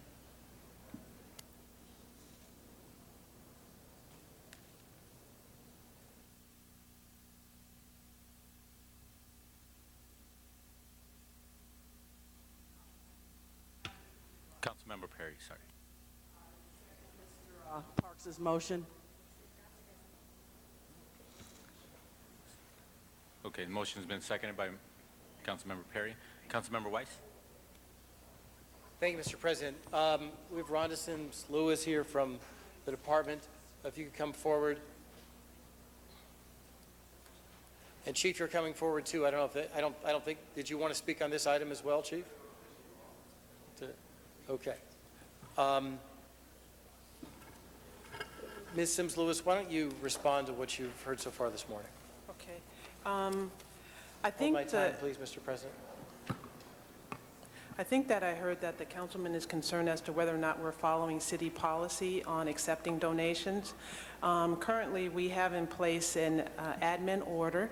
We have a manual section that all is consistent with the admin order.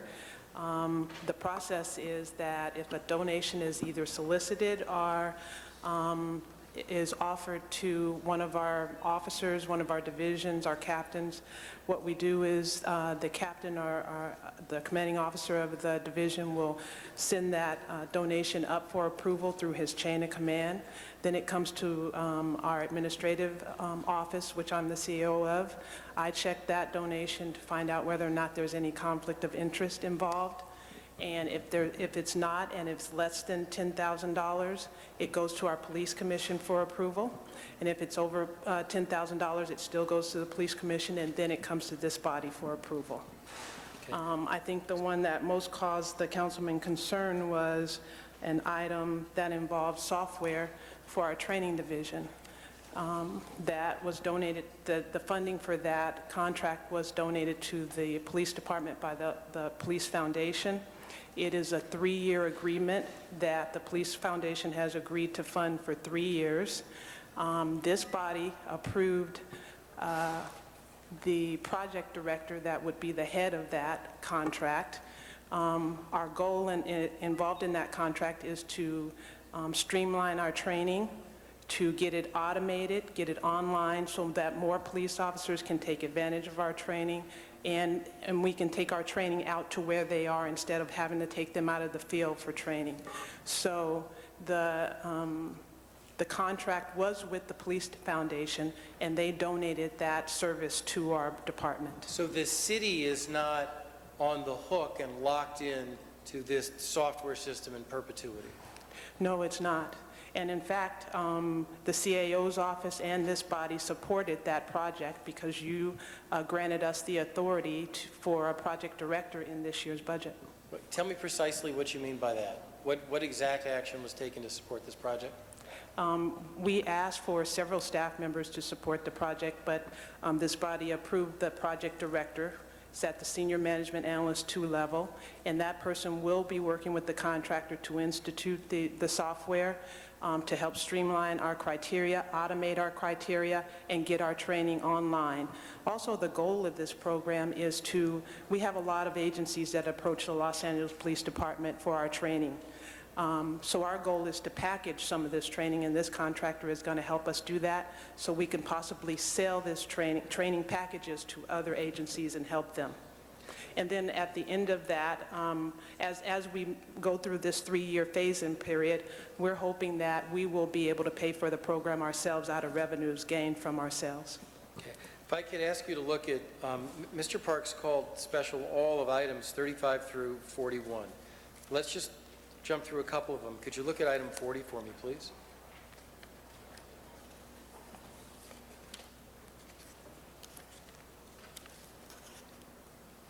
Yes. What is the donation in item 40? It was tactical equipment that was given to our 77th Street Gang Enforcement Detail. Do you have any more detail you can provide I us don't with? have the detail of what the tactical equipment is right in front of me here. What about, take for example, item 38. What's that? 38.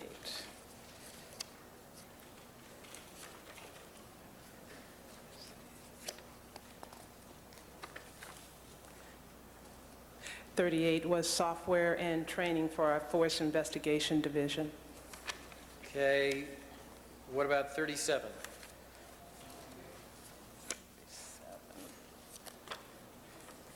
$37 was a donation to our robbery homicide special investigation division, and it was for a GPS system.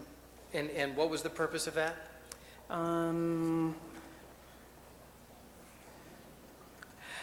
You know what, I can't give you the details on it as far as how they're using it, but it's a global positioning system, so I'm thinking they're using it to find locations in their vehicles. And I note that item 36, for example, is a donation of $18,000 from the foundation to fund the annual Community Police Advisory Board Summit. Right? Yes, yes, for a conference. Now, Mr.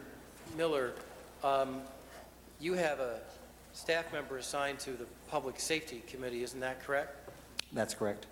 And your staff member, I believe, is a great staff member, and she routinely attends the agenda-setting meetings in my office, correct? Correct. Okay, so was there some opportunity that was missed to prepare a report here that I am not aware of? You said you didn't get a chance to write reports on these items. What am I missing? Well, it's not that we didn't get a chance to. Each committee chair runs their committee somewhat differently. It's my understanding that we were not asked to write reports on these items. Do you want to write a report on each item that the Police Foundation donates to the LAPD? Do you really think that's a good use of your time? Again, as I indicated to Mr. Parks, that it's really up to the committee chair and the council in your decision making. Would a report be required on every issue? No. I think, as I indicated to Mr. Parks, the funding for the conference seems pretty straightforward. It really goes down to what this body is comfortable with in making the decision to accept a donation. Well, I would just suggest, colleagues, that the Police Foundation is a group of individuals in this community who give generously annually to support the police department, and then they make donations to the police department. This is a good thing. It's something we should want to encourage. I frankly don't see the level of issues that have been identified here. I would suggest that if the concerns are with the Police Foundation, I would be happy to contact the leadership of the foundation and have them come into the full council and make a presentation about how they do what they do. And they could do that in connection with these items, and we could hold these items here in the council pending their report here. And that would be my suggestion on how to deal with this. And if there's another ordinance that needs to come, the city attorney can draft it. But these are items that have already, the actions have already happened. The money has already been donated. I don't see the level of concern that exists at all, but I'm happy to call the head of the foundation and ask him to come and testify in front of this council if council members have questions. If they don't have questions, then we should move the items through, which would be my first recommendation. Because there isn't a lot of there. Ms. Hahn?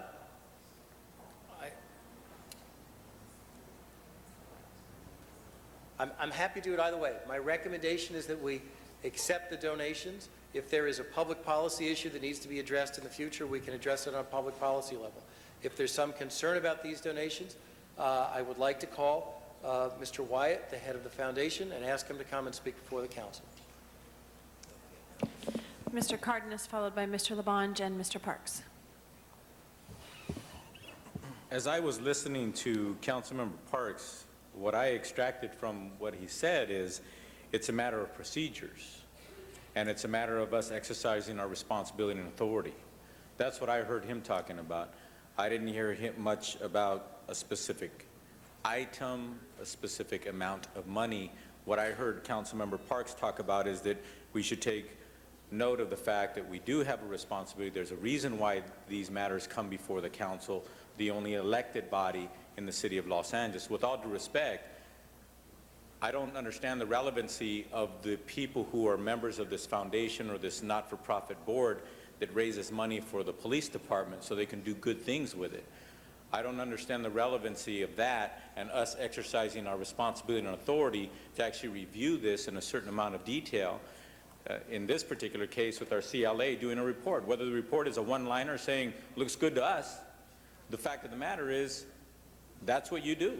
You look at very complicated matters, you look at very mundane matters, and you're the think tank body for the entire body of the city council, the CLA, that actually has very smart people, very astute people, very experienced people who actually look at things, mundane, small, large, or not. And that's what I hear Councilmember Parks talking about, is we as a body should be a little bit more diligent, or not just a little bit more diligent, should be accurately diligent on this matter just like we would any other matter that is within our authority and responsibility. For us to not look at things, whether they be small or large, is delinquent in our responsibilities. That's what I heard Councilmember Parks saying in essence. But the fact of the matter is, I agree with him. With all due respect, referring to a particular body of individuals and having them come forth and say, we're nice people, we're raising a lot of money, or what have you, we can applaud them. But with all due respect, we've actually had presidents of the United States get into trouble or do things that people say, oh my God, once they look closer, they say, whoa, well-intended or not, bad move, guy.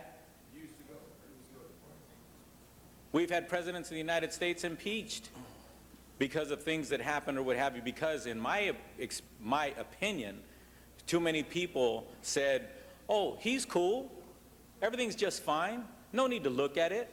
And I'm not saying that there's anything wrong here, but the fact of the matter is, when one of my colleagues says, wait a minute, I don't think that we've actually looked at this to the detail that we should look at it. Is there a concern? Is something going to get kicked out? Is something going to be bad? I didn't hear Councilmember Parks say that. What I heard him talk about is procedure and responsibility of this body. And I agree with him. And that's why I was ready to second it. It's been recorded as Councilmember Perry seconding it. I think that we should look at it, and that should be the precedent setting here forward on these matters. Mr. Labange. Thank you very much. Very nice points, Mr. Cardenas. Agree with some, don't agree with others. But what I think what we have here is the assistance of these reports here. Is the one thing we don't want to do is make it difficult for people to help the city. And I think, and thinking, how can we solve this? Because you make some good points, Tony, on that there. There should be someone in the chair who is the absolute, I don't want to call him like an ethics officer, but someone who says, whether you're given to the LAPD, the fire department, the library department, the zoo, or recreation and parks, this is a good donation. And we thank them. Here they already gave us this money, and it's already 7 months that we have it. Now, item number 35 here is $15,000. Do we know who gave that to the city of Los Angeles? Do we know who gave it? It doesn't list it. I know the executive director of the police commission is here, but is this on the calendar of the police commission at some time before, or is this the first public document? No, these were all approved by the Police Commission. Police commission, that makes good sense to me. And I believe all of these were donated by the Police Foundation. By the police foundation, so it doesn't necessarily, it's not, so they raise money, they raise all this money. But there's one here that I have a little concerned about. So this is so I'm good with 35, I'm good with 36. That looks okay on that here. 37 looks okay to me with the robbery homicide to help them, which is so important with all the challenges that they have. 38 is $48,000. Then see, the one concern that I would have, and I don't know if the clerk would agree or not agree, but all of a sudden I give you $48,000 and then you gotta maybe spend $48,000 to make it work. Or the next one, which is a little bigger, which is $898,000.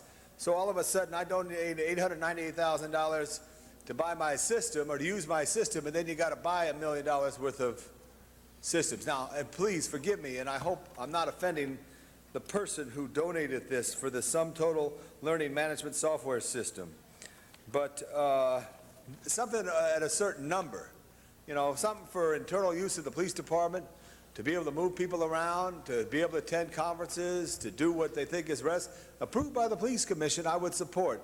But I would say in the large item, of the $800,000, it's like all of a sudden you give someone a Chevy, and pretty soon you got to start buying Chevy parts. And whatever the case, no offense to Chevy. So on that.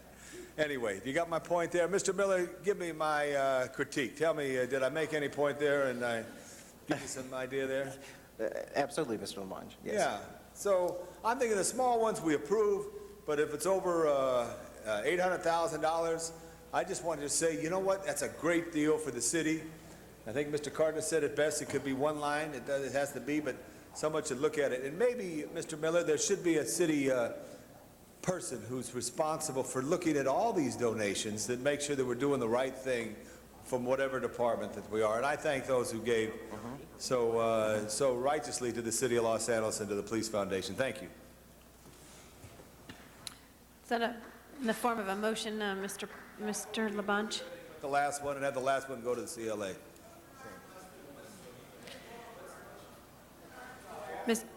I know I said, did you want to make that into a motion? He was suggesting that we move forward on certain items and that the large items go to Budget and Finance. Everything that's a small number, but the $800,000, we have Mr. Miller look at it. Okay. All right, well, all right, let's go on to Mr. Alarcon and Mr. Parks. Mr. Alarcon. You know,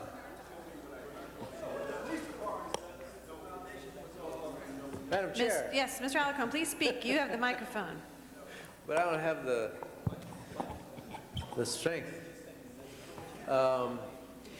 This is a relatively innocuous item as far as I'm concerned, relative to the responsibilities that we have set forth regarding donations that are made to city departments, in this case the police department, where the history is the council merely reviews these donations just to be cautious and ensure that we don't find any problems.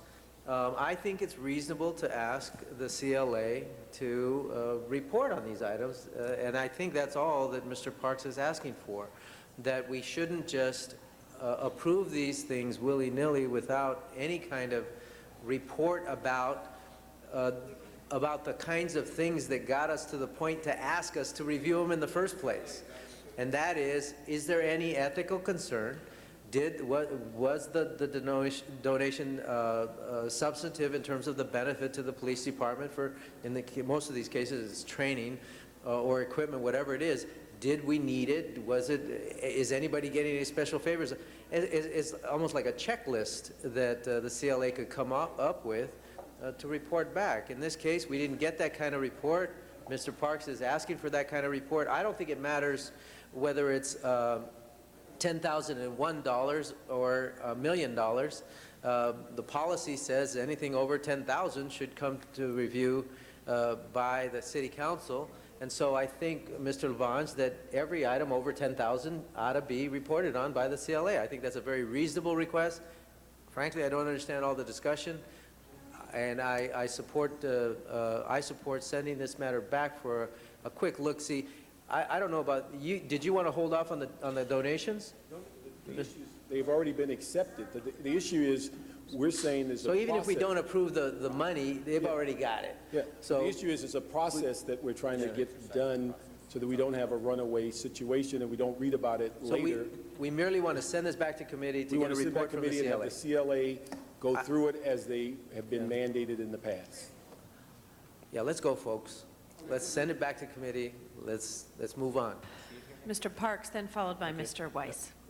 Thank you very much, Madam Chair. I think the issue that we're concerned with is not that each item is being assessed whether it's good or bad. The administrative code requires that if it's over $10,000, the council approves it before you take possession of it. That's simple. And if you don't do that and you allow a department of any type to go forward and to accept an item or to have sole source contracts or to commit the city to a vendor or additional expense, then we suffer the consequences later. To avoid that, and if all these were done properly, we would not have all the questions we have today. And the issue is, if they had been moved expeditiously from the foundation to the commission, to the committee, to the council, we may have gotten in front of the curve and gotten them done before they accepted them. And the fact that we're 7 or 8 months delayed is the reason we're here today. But we cannot afford, and I would hope we not read another article about Housing Authority or someone else that's giving Friends contracts because they have the latitude of spending the money. It's a process. It's what we talked about in the harbor about our retreat, that we only have the power that we use, and if we don't use it, then we give it away. And if we give it away, then it's only our responsibility and our credibility that's at stake. And I think that Mr. Miller, Mr. Michelson made a very clear point of why we do it. We can't avoid the administrative code. It's 10,000 before receiving the product. Simple. And that's what we should go forward. We should have a CLA report on each and every one of these when they come forward to eliminate all the concerns of where it comes from, what the liability is, what the potential ethics issues are, whether we have a commitment of additional funds, is it a sole source? All those things should be answered before we get it. Otherwise, if we don't fulfill our responsibility, then the issue is it shouldn't come here, and we should be basically say whatever happens in the future, we'll take responsibility if we don't know about it. The issue was set up for a specific purpose. Having created the Police Foundation, I have a little insight of why they're in operation. And the fact is that it was always set up, and Ron Deaton, as the CLA, made us promise when this was set up that we would not use this to violate the city's processes. It would not be used to circumvent the RFP and the sole source and all the other things we do for procurement. And that's why it's important that the zoo and everyone else with the foundation bring their material here before you accept the product, the money, or the service. Mr. Labange, followed by Mr. Smith. No, Mr. Weiss, or did No, Mr. Weiss? Mr. Weiss had spoken twice. Mr. Labange, excuse me, Mr. Labange, a few of them. Based on the arguments that are here, what Mr. Parks said. Mr. Labange, wait, what please, Mr. Parks hold on 1 second. then if Mr. Labange and Mr. Weiss, prior to you speaking, Mr. Smith, who has not spoken, as Mr. Wesson has not spoken, will supersede. Mr. Weiss had spoken twice. That's why they put Mr. Labange ahead of you. I think that's, if You you'd just like. want to fight today, don't you? You're in a feisty Thank mood. you. Mr. Smith. Thank you. Mr. Tiefek, may I ask you a question? When the commission reviews these donations, what depth do you go to answer some of the questions that have been brought out here? Do you look at, one, the nature of the contribution, if there's any conflict of interest? Two, very good question, does it force us to buy things that we really normally wouldn't do because they're giving us money to do a certain thing that maybe we wouldn't do if we didn't have the money, but now we get invested in it, need to invest more? Do you look at all those aspects in the commission level? in those donations that come forward to us that have that impact, we will look at that. Will we do an in-depth analysis, or will the department provide that? I cannot say that we do that on all cases, but in most of them, we do look at the impact of the donation. The process, as Ms. Sims Lewis spoke about, I'd just like again to speak about from our perspective at the commission level. The donation is given to the department either through the foundation or an individual or another organization.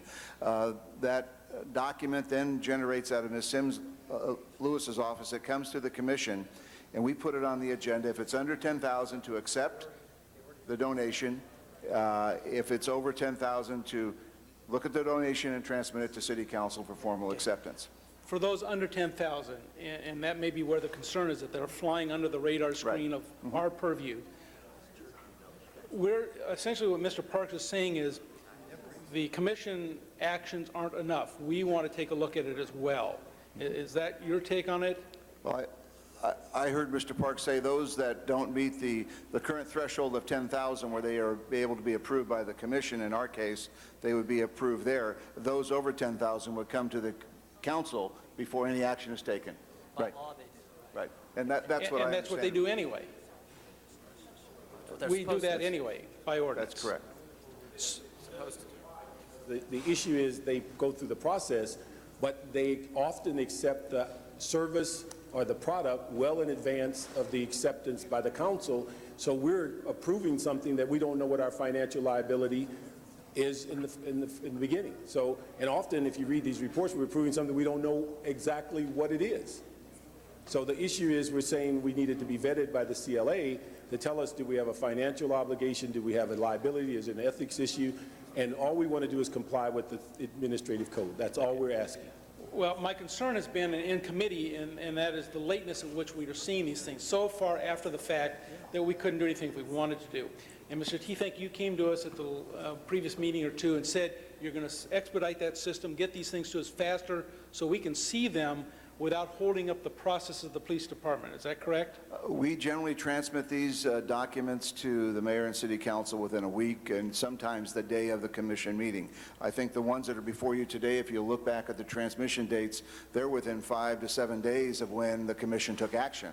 So they are being transmitted out of the commission as soon as we take action and do that letter. So I don't think there is a delay at all in the commission office. We might have one or two where we slip through the cracks, so to speak, but I think all the ones before you today are timely transmissions out of our office, sir. Well, we've been getting a lot that were taking months for us to see them, and I want to know where that breakdown is then. I can't speak to the breakdown. I can speak to when they leave our office by the stamps on our letters, and I can tell you they leave our office in a timely manner. Okay. Do you have any concerns with Mr. Parks' motion then if we were to go forward with that concept that we're not going to hold up you spending the money that's been accepted now, but we're going to review the policy from the policy how we're doing that? Is that right? Absolutely. Mr. Parks is just asking us to follow the administrative code, and I think we all should do that until it gets changed, if it ever gets changed. There you go. Thank you. Mr. Wesson, followed by Mr. Weiss. We did change that, and then Mr. Labange. Thank you, Madam President.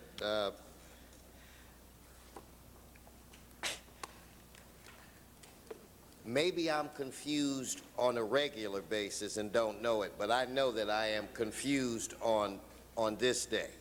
So I want to just ask a couple of questions or so. Have we already received these donations? What was that question, sir? Have we already received the donations that are in question? Yes, sir. I mean, so from the foundation or from whoever, these monies or whatever were given to the police department? Equipment, training, software, yes, sir. So we have in our possession these things? Yes. Or, and then where it relates to cash or whatever, have we spent this? We don't have any cash involved. So in we don't these have, donations. but the donations we actually have. Yes. And are we using them? Our policy is that we accept them, but not put them in use until it's approved through the approval process. Okay, so then we have them in a vault, but we have it. So, Mr. Parks, what is it that you You want them to keep this in the, I mean, for me, it sounds like, and I see where you're coming from, where it relates to possibly being in a better position to make sure we're following whatever codes or what have you. But to me, if we already have this, I don't understand the big debate about these items. For me, it would be more important to make sure that the policy is a policy that we're all comfortable with and that the commission and the department follow the policy. So like I said, I guess I'm confused. Is that the policy of the administrative code says clearly that you accept anything over 10,000 comes to the council for approval before you physically take possession of it. That did not occur.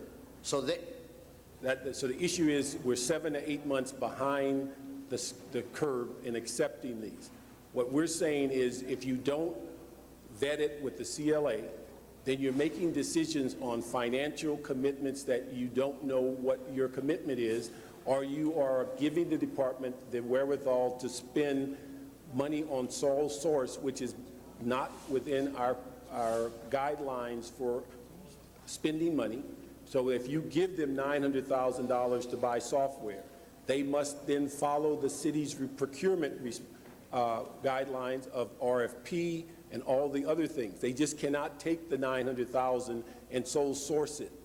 If you, as a foundation, buy the $900,000 product and give it to them, then the city's got to accept it and say, I'll accept it, I'll maintain it, and I'll replace it or make a decision about that, or do I have to put more money into it in order to accept it? Those are all the questions that should be vetted so that you or I do not have to vote later and say the $900,000 software is going to cost you another couple $100,000 to keep it running or replacing it.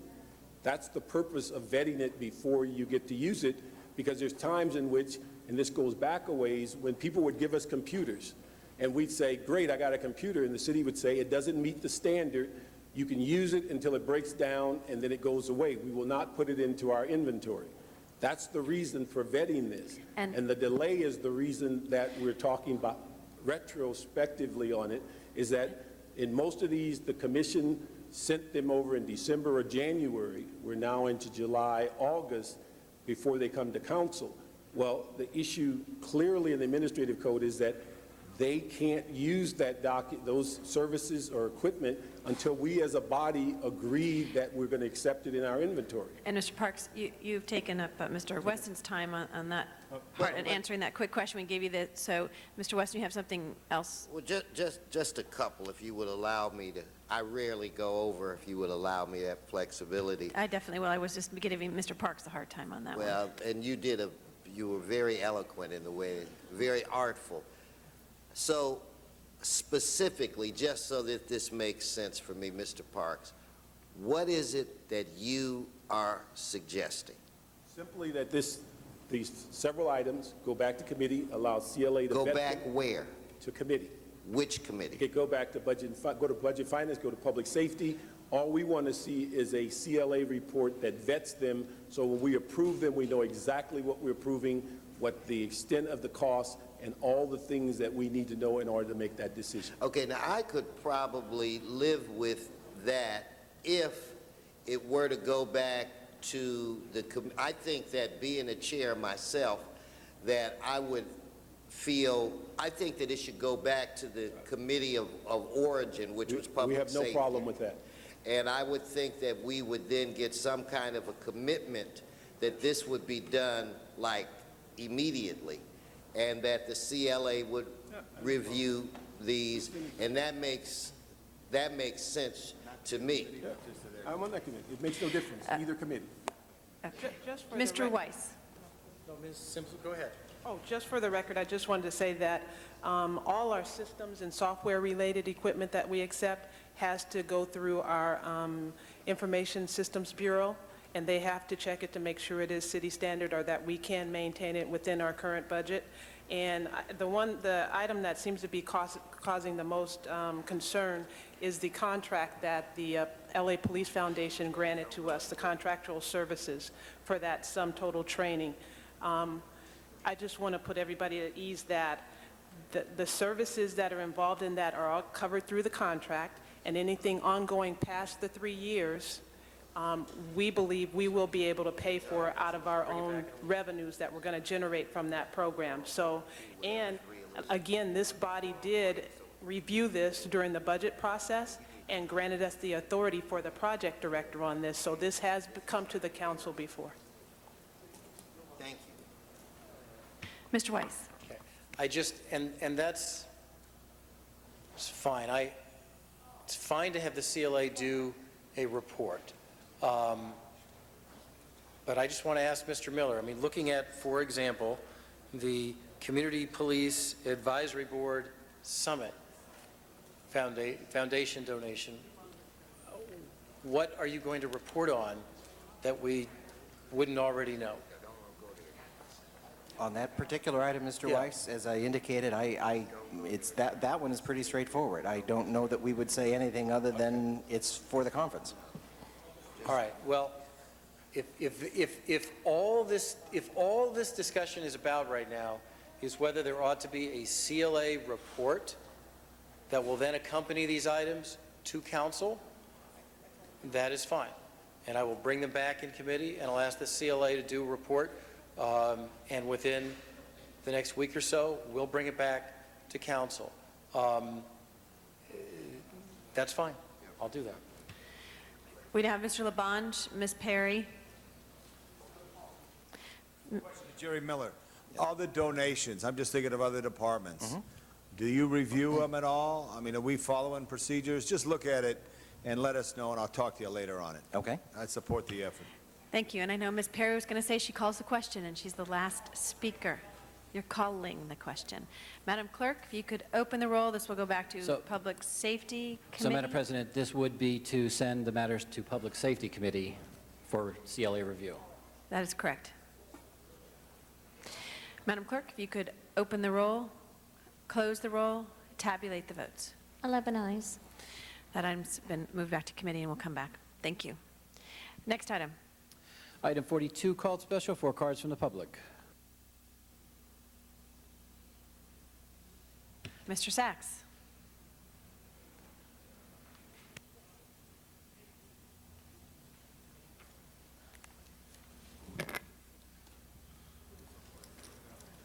I don't know if I can follow that hardball discussion.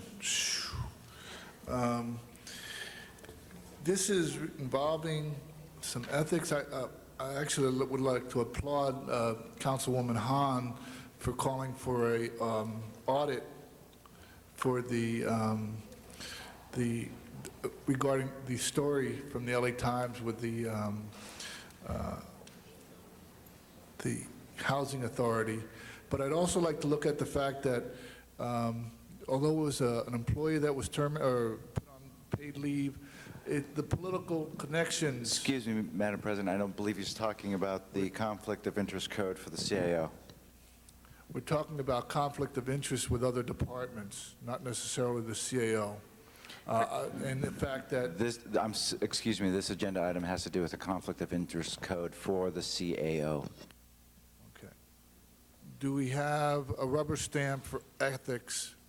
Is there conflict of interest for the CAO, a conflict of interest with other departments, or is it just a conflict of interest for the CAO? It seems to me that if the city has ethics and a conflict of interest policy for the CAO, they would also have a conflict of interest for other departments. And it does. Then why is it so difficult to follow? My question is, the conflict of interest that is spoken about, does it preclude LA former city council members from benefiting from inside information? It seems that one of the problems from the story, again, brought up the fact that political connections between previous members of the city council. What is the ethics on this? Thank you very much. That being the only public comment card on this item, Madam Clerk, if you could open the roll, close the roll, tabulate the votes. 10 eyes. That item's been approved. Next item. Item 44, called special, 4 cards from the public. Do we have anyone in the Valley? Ms. Miriam Fogler still there? We also have Arnold. We'll go with Arnold Sachs as we're waiting to determine if she is still there. Okay. Go with Arnold Sachs, and then we'll go with Miriam Fogler. Thank you. Again, we just had a big discussion about city policy. This is regarding public events. I brought this up yesterday. I'll continue to bring it up, that the council has supported the contract at LAX between Authorized Taxi Cab Supervision, a non-profit organization, which seems to be benefiting no one but themselves. And we've heard discussion regarding donations to the police department, that they may not be following city procedures for donations. Exactly what procedures are being followed here that allow a nonprofit to benefit from leasing city property to a third party and the city not collecting any revenue or any benefit from this agreement? Again, Madam President, I don't believe he's talking about any of the special event motions. Well, it must be a special event because fees are being waived here that the city is not collecting, yet providing services. That's why I'm asking him that this item or this contract should be considered a special event, as it seems to fall under the rules and regulations or the guidelines that a nonprofit organization is benefiting from using city property and not reimbursing the city for any of the fees that it's collecting. Thank you. Thank you. Ms. Fogler in Van Nuys? The whole thing needs to be revamped because obviously you're allowing all these things to go flow through. Here you don't realize the impact that you're doing, all the donations for our police department, and you're giving these fee waivers here to like the church, and separation of church and state, that's illegal. And also the special event for the Grand Avenue, that's a violation because the CRA can fund that too. That's their thing. They got all the money. They get the tax money from all the property taxes that the people pay for, and yet people are giving it out like as though it's water. And the people are struggling out there, the poor. These special events that you put off here, they don't collect the monies. And these people are not coughing up. Sharon Brewer, I give her credit, she said last year the USC special events that I didn't get to speak on yesterday received $16,200 this year. Last year was like $4,000 or $5,000. So it's 3 times as much they're getting this year for the football, six games. And I don't know why that such an affluent and well-off university should be getting this kind of funds and not paying the dues that they should be paying for up front. That they're a very rich school. So and I don't give favor to them. Very objective to everybody. And if you guys would do the right thing and do the right thing, God's going to reward you. If you don't, God's not going to be good to you. So you got to do the right things here for the public. And even if the public isn't that good, you guys going to have to come with headway. Fair is fair between the public and the elected officials. You got to be fair.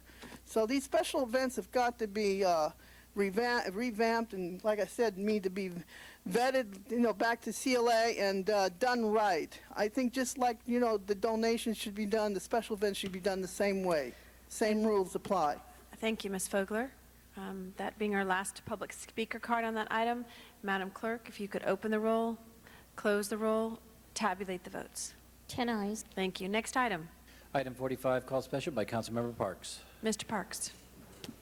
45. Yeah, I would just like, on the committee report, we gave a very specific direction to the CAO and wanted to verbally add that it didn't get in the report, and that department, as a part of the CLA's report on Attachment 5, identified that there were 85 positions that they were going to, or pay grade positions they were going to hold for 2 months, or 2 DPs, in order to pay for this position.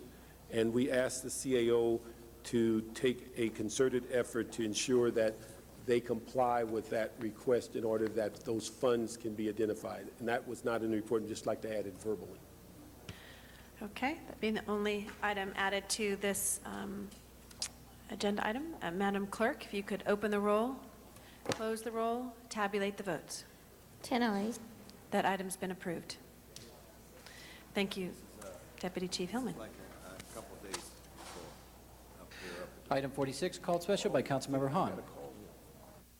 Thank you. Could I have the CDD? CLA, CAO. Could I have you come up to the table on this one? Colleagues, what we're doing here today is we're approving the LA Bridges Program funding and appropriations. So what we're doing today will fund Bridges 2, which is, for me, I always associate that with my intervention workers, which we only have 61 of in the city of Los Angeles for 49,000 gang members. So here's what I want to know. I have a problem. You know, they've been coming to me. They haven't been paid. And we do this weird process, in my opinion. And we were here last year at the same time, and we had to do an emergency thing to get them paid. Again, these are the workers that are out there putting their lives on the line, keeping gang members to stand down, to not retaliate. That's who's really in the middle of the night keeping the LA streets from exploding. Why don't we do this process through our regular budget process? We have 6 weeks where we painstakingly go through the budget and scrutinize different programs. Why is this sort of separate?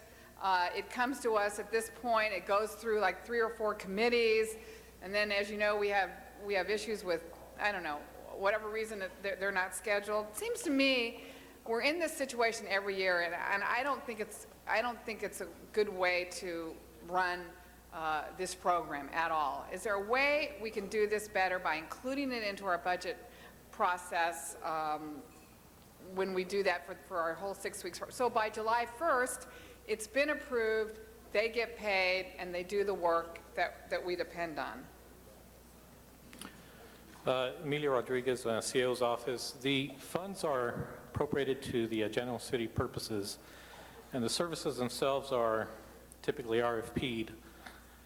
As long as there is current RFP authority to extend those services for 1 to 2 years, which is typically the process, it could be done through the budget process, but we are risking transparency as far as contractor performance, contractor compliance with the Couldn't we build that into our budget discussions? The budget's approved by council resolution by May 21st. It may be early in the process to make those determinations. Well, I mean, I don't think so. I mean, I think those could be some of the questions that we ask during budget. We could get answers to those questions as we go through that process. Again, that's a 6-week process where we all have the opportunity to scrutinize every dollar that we spend, every program that we fund, and I don't think that would be, I think that would be an appropriate time to do it. I just don't want to be here every year. I think it's wrong. I think it impacts public safety, colleagues. I think it's a bad way that we do this, and I'm trying to figure out next year how we do this smoother, so we don't have to have these emergency sessions where we release funding for these workers. Right. To the extent that we can extend contracts to an existing RFP authority, sure, we could probably do that through footnotes to the GCP portion of the document. But where an RFP is concerned, and that certainly has to be brought back forth to council. There's no... Okay, but yeah, you're not putting out an RFP for next year. I'd like to make a suggestion here. Okay. One of the things that we are doing in our office now, this is joint funding both through GCP and the... Control my time. This is both GCP funding, and of course it's also associated with the CON plan. And as you are probably all aware, the comp plan is on a different cycle from the general fund budget. One of the things we're looking at within the CAO's office, Emilio and other members of my staff, is how we can deal with this timing issue between the consolidated plan and the general fund budget. I'm not totally familiar with this particular issue, but what I'd like to suggest is that we go back and look at the process, identify where the timing gaps are, and see if we could come forward with a recommendation of how we could avoid this situation in the future. Knowing that there might be some issues in terms of when funding becomes available versus when the RFPs are let. So we would definitely want to come back through the appropriate policy committee and the council with those recommendations, because it may mean the council changing somewhat the way it's considered some items in the past. But we clearly want to make sure people are paid on time, and that we can deal with that issue. Thank you, Karen. I mean, I think I love that.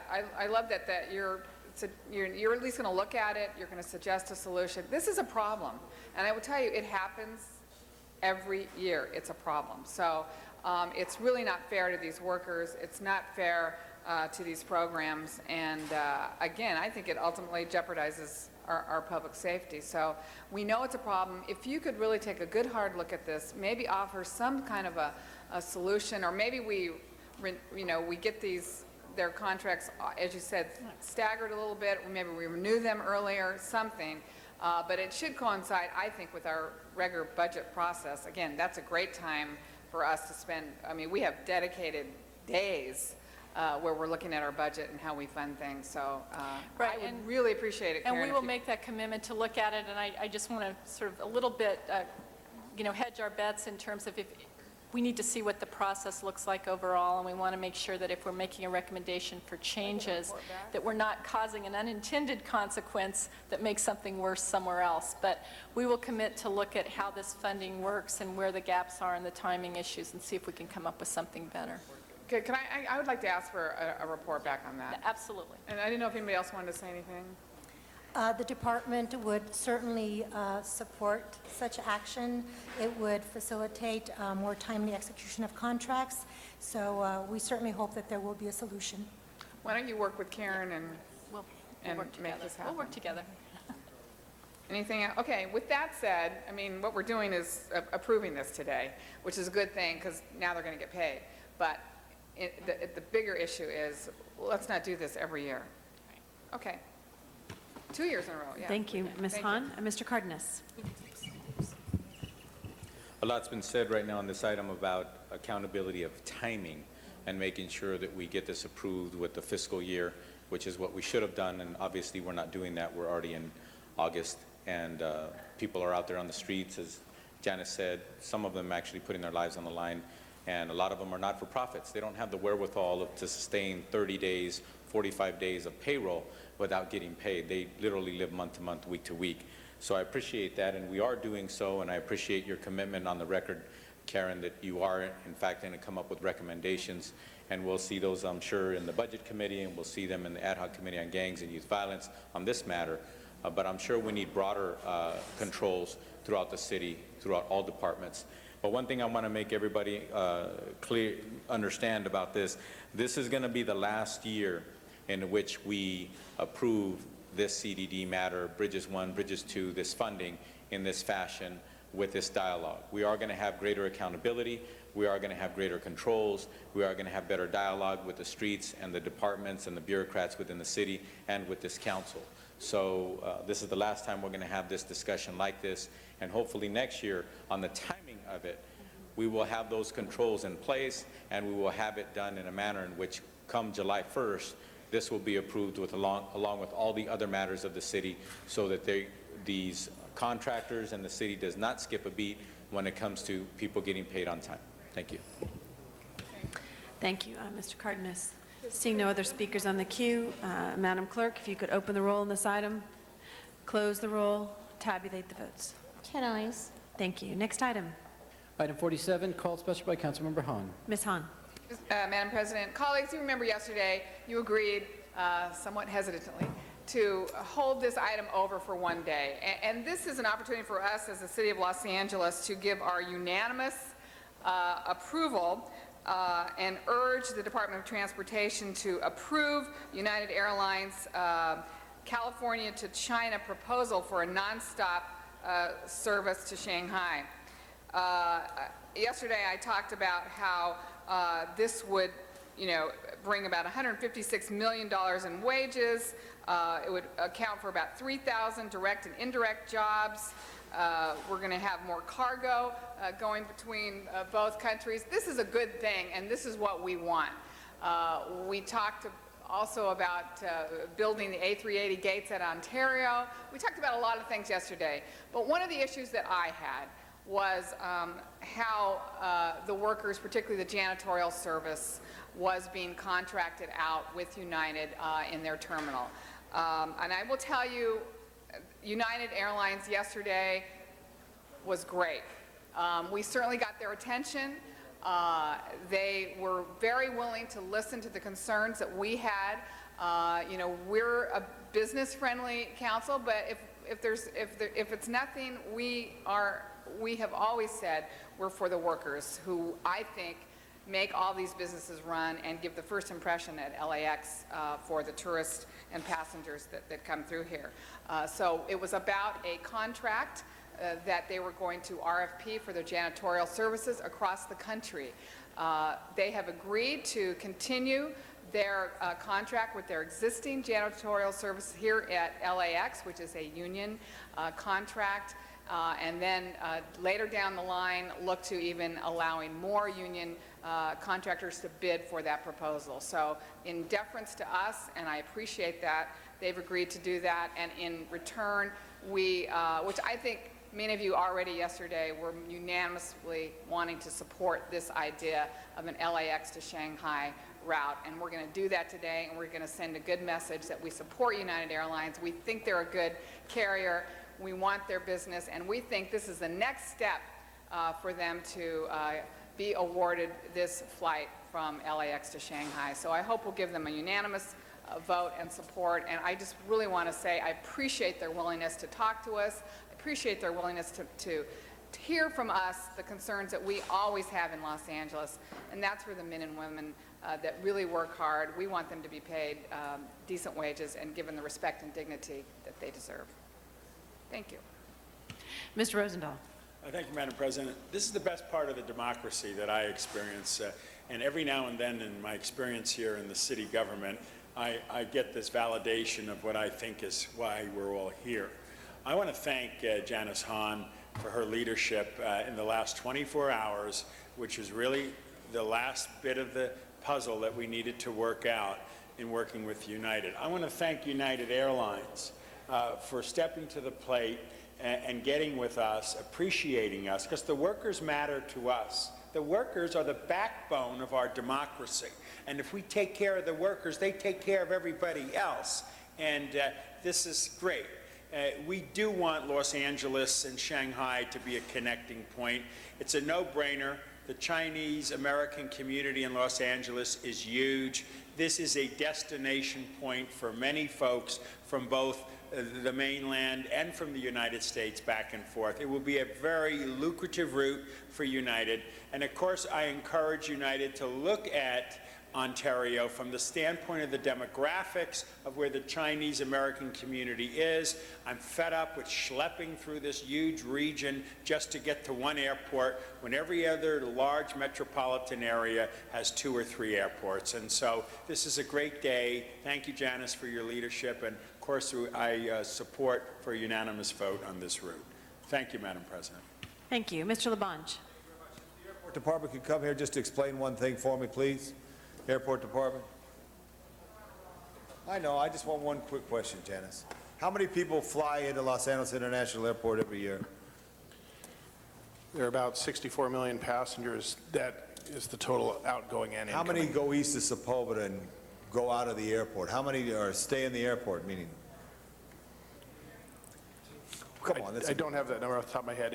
It's By that, are you asking about connecting passengers? Right, connecting passengers. It's approximately, by our estimate, about a 67 to 33% split. 33% connect, 67%. What's the number? Give me that number. My math isn't as good. 2/3 of 64 million would be approximately. 40 million people stay there. and they connect, so it's important. Anyway, I rise to support the effort of United Airlines to bring service to the friendly skies of Los Angeles, and also support LAX on this, and also encourage as business develops, they move around the county. Excuse me, that might And not also have been- friendly grounds, and thanks Janice Hahn for reference there. Thank you. Yes? The two-thirds were the ones who are leaving the airport, the one-third are the ones who are connecting. So it's One-third was it's about connecting. 20 million Really? connecting. Yeah. Local, Sure, local I heard a is- different number. I want a full report for all the council in the future, okay? Thank you. Okay, give me a report on that. Thanks.